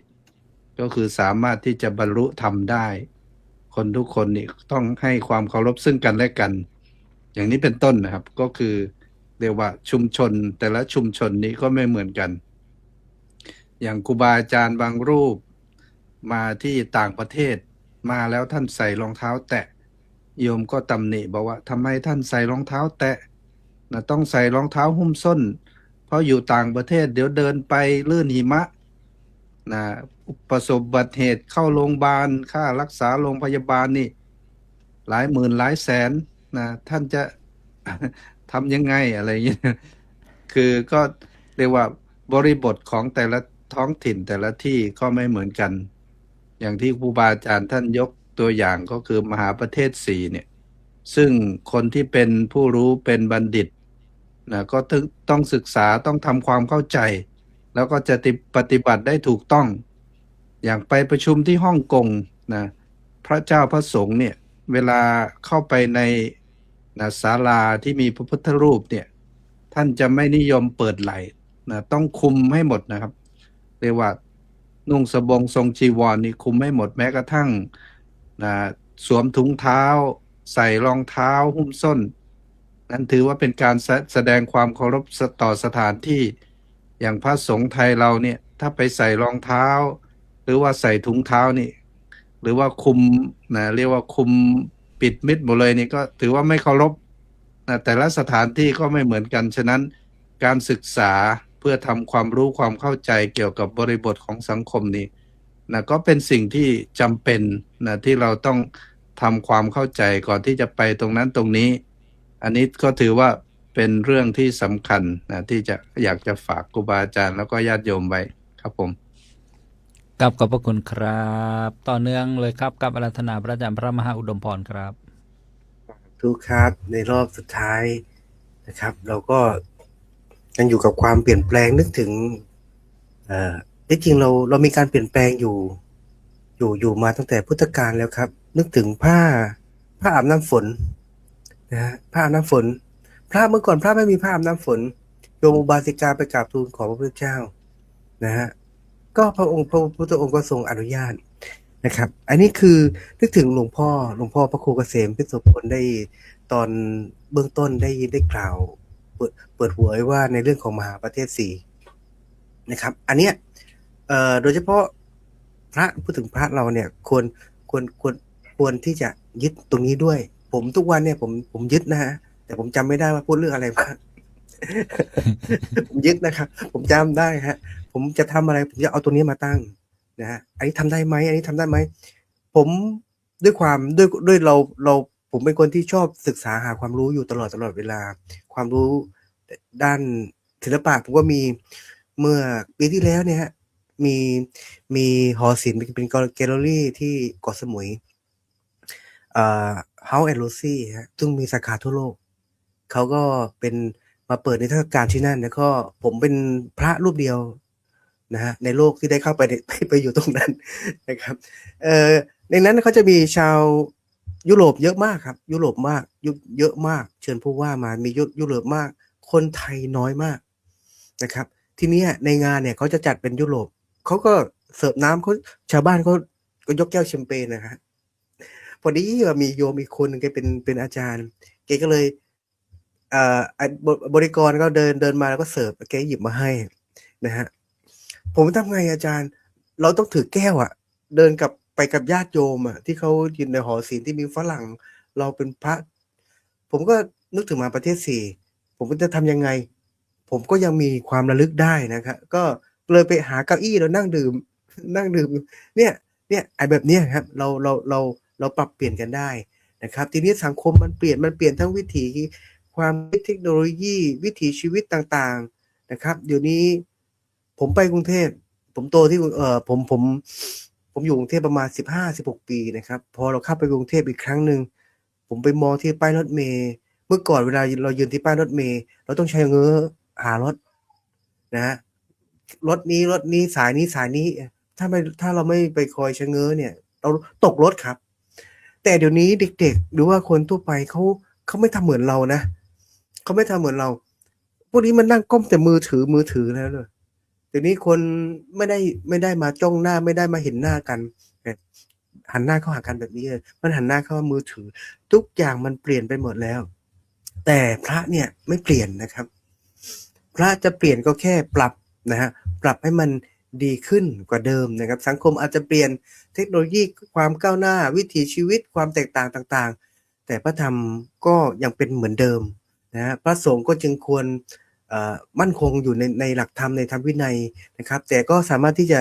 มีวิธีการที่มันยืดหยุ่นได้นะใช้ปัญญาเรียนรู้คู่กับโลกและใช้เมตตา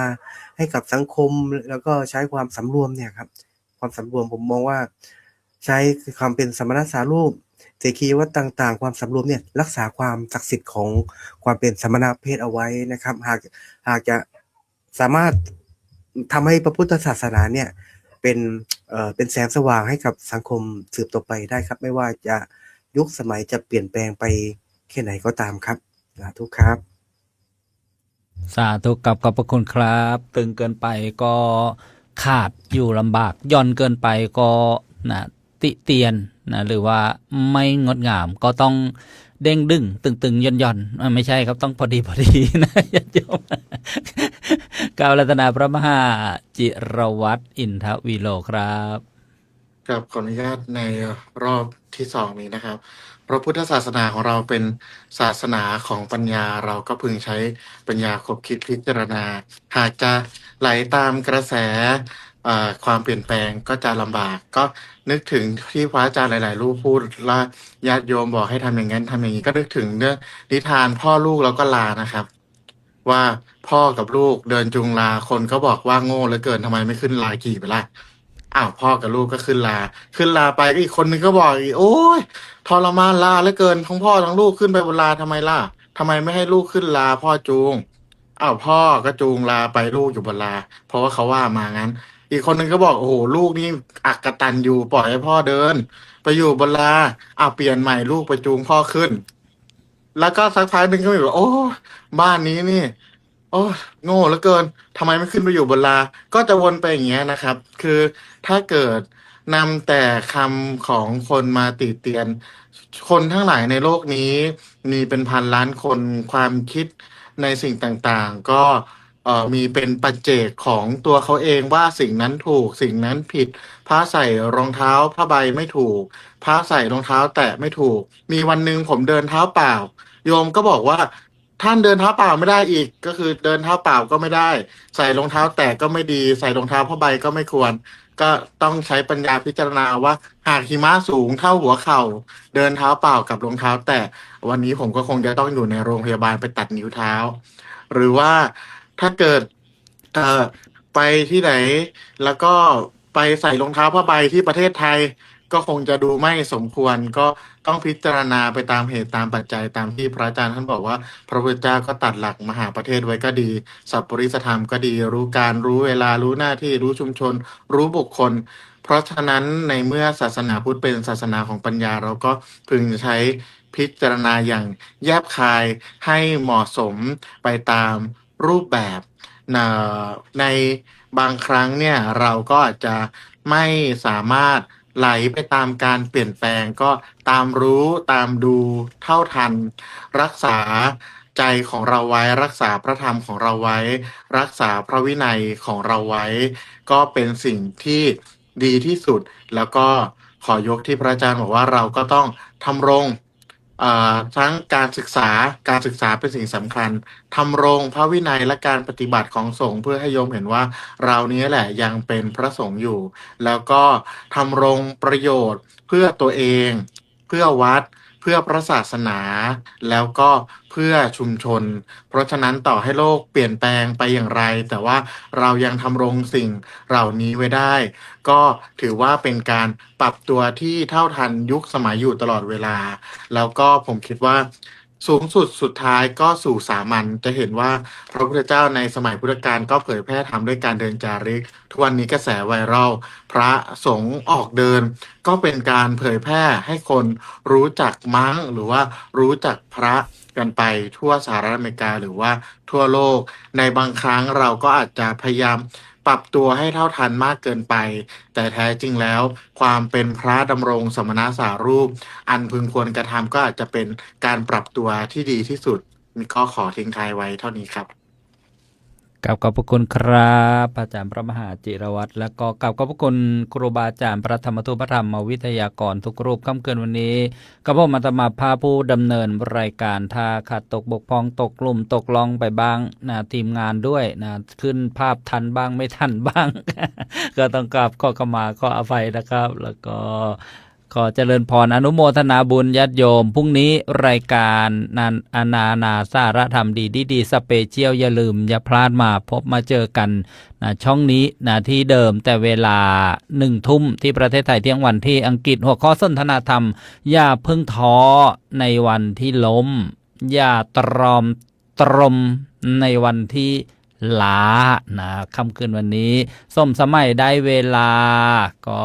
กราบอาราธนาพระอาจารย์พระครูเกษมพิโสพลผู้เป็นประธานในห้องประชุมสนทนาธรรมค่ำคืนวันนี้ได้ อวยพรให้ญาติโยมและปิดรายการด้วยความเคารพครับอีวังโหตุเอวังโหตุเอวังโหตุบุญกุศลใดเกิดขึ้นจากการสนทนาธรรมในค่ำคืนมื้อนี้ขอให้ท่านผู้ฟังเป็นผู้มีส่วนร่วมในบุญกุศลมีความสุขสมหวังดังปรารถนาโดยกันจงทุกท่านเทินขอเจริญพรปิดการสนทนาธรรม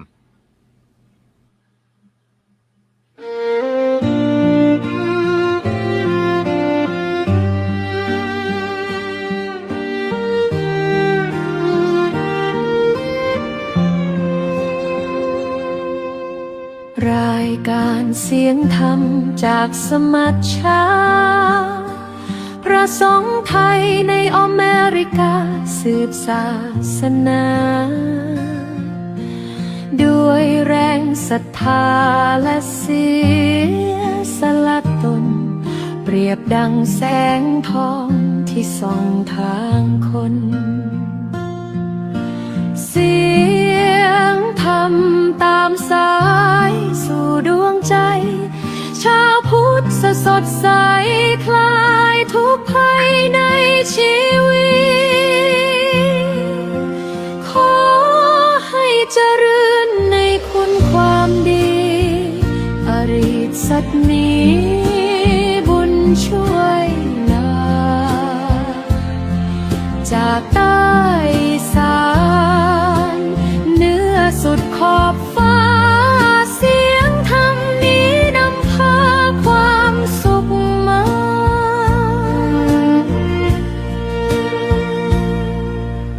ดังลมพัดพากลิ่นหอมจากบุพภาส่งธรรมส่องแสงดังจันทภาใจคนรับรู้ดังน้ำเย็นหลั่งไหลเปลี่ยนคืนมืดมิดเป็นรุ่งรุ่นใหม่ ขอให้เสียงนี้ดังในใจยาวนานนำสุขสงบสู่ทุกแห่งสถานทุกคนร่วมใจในศรัทธา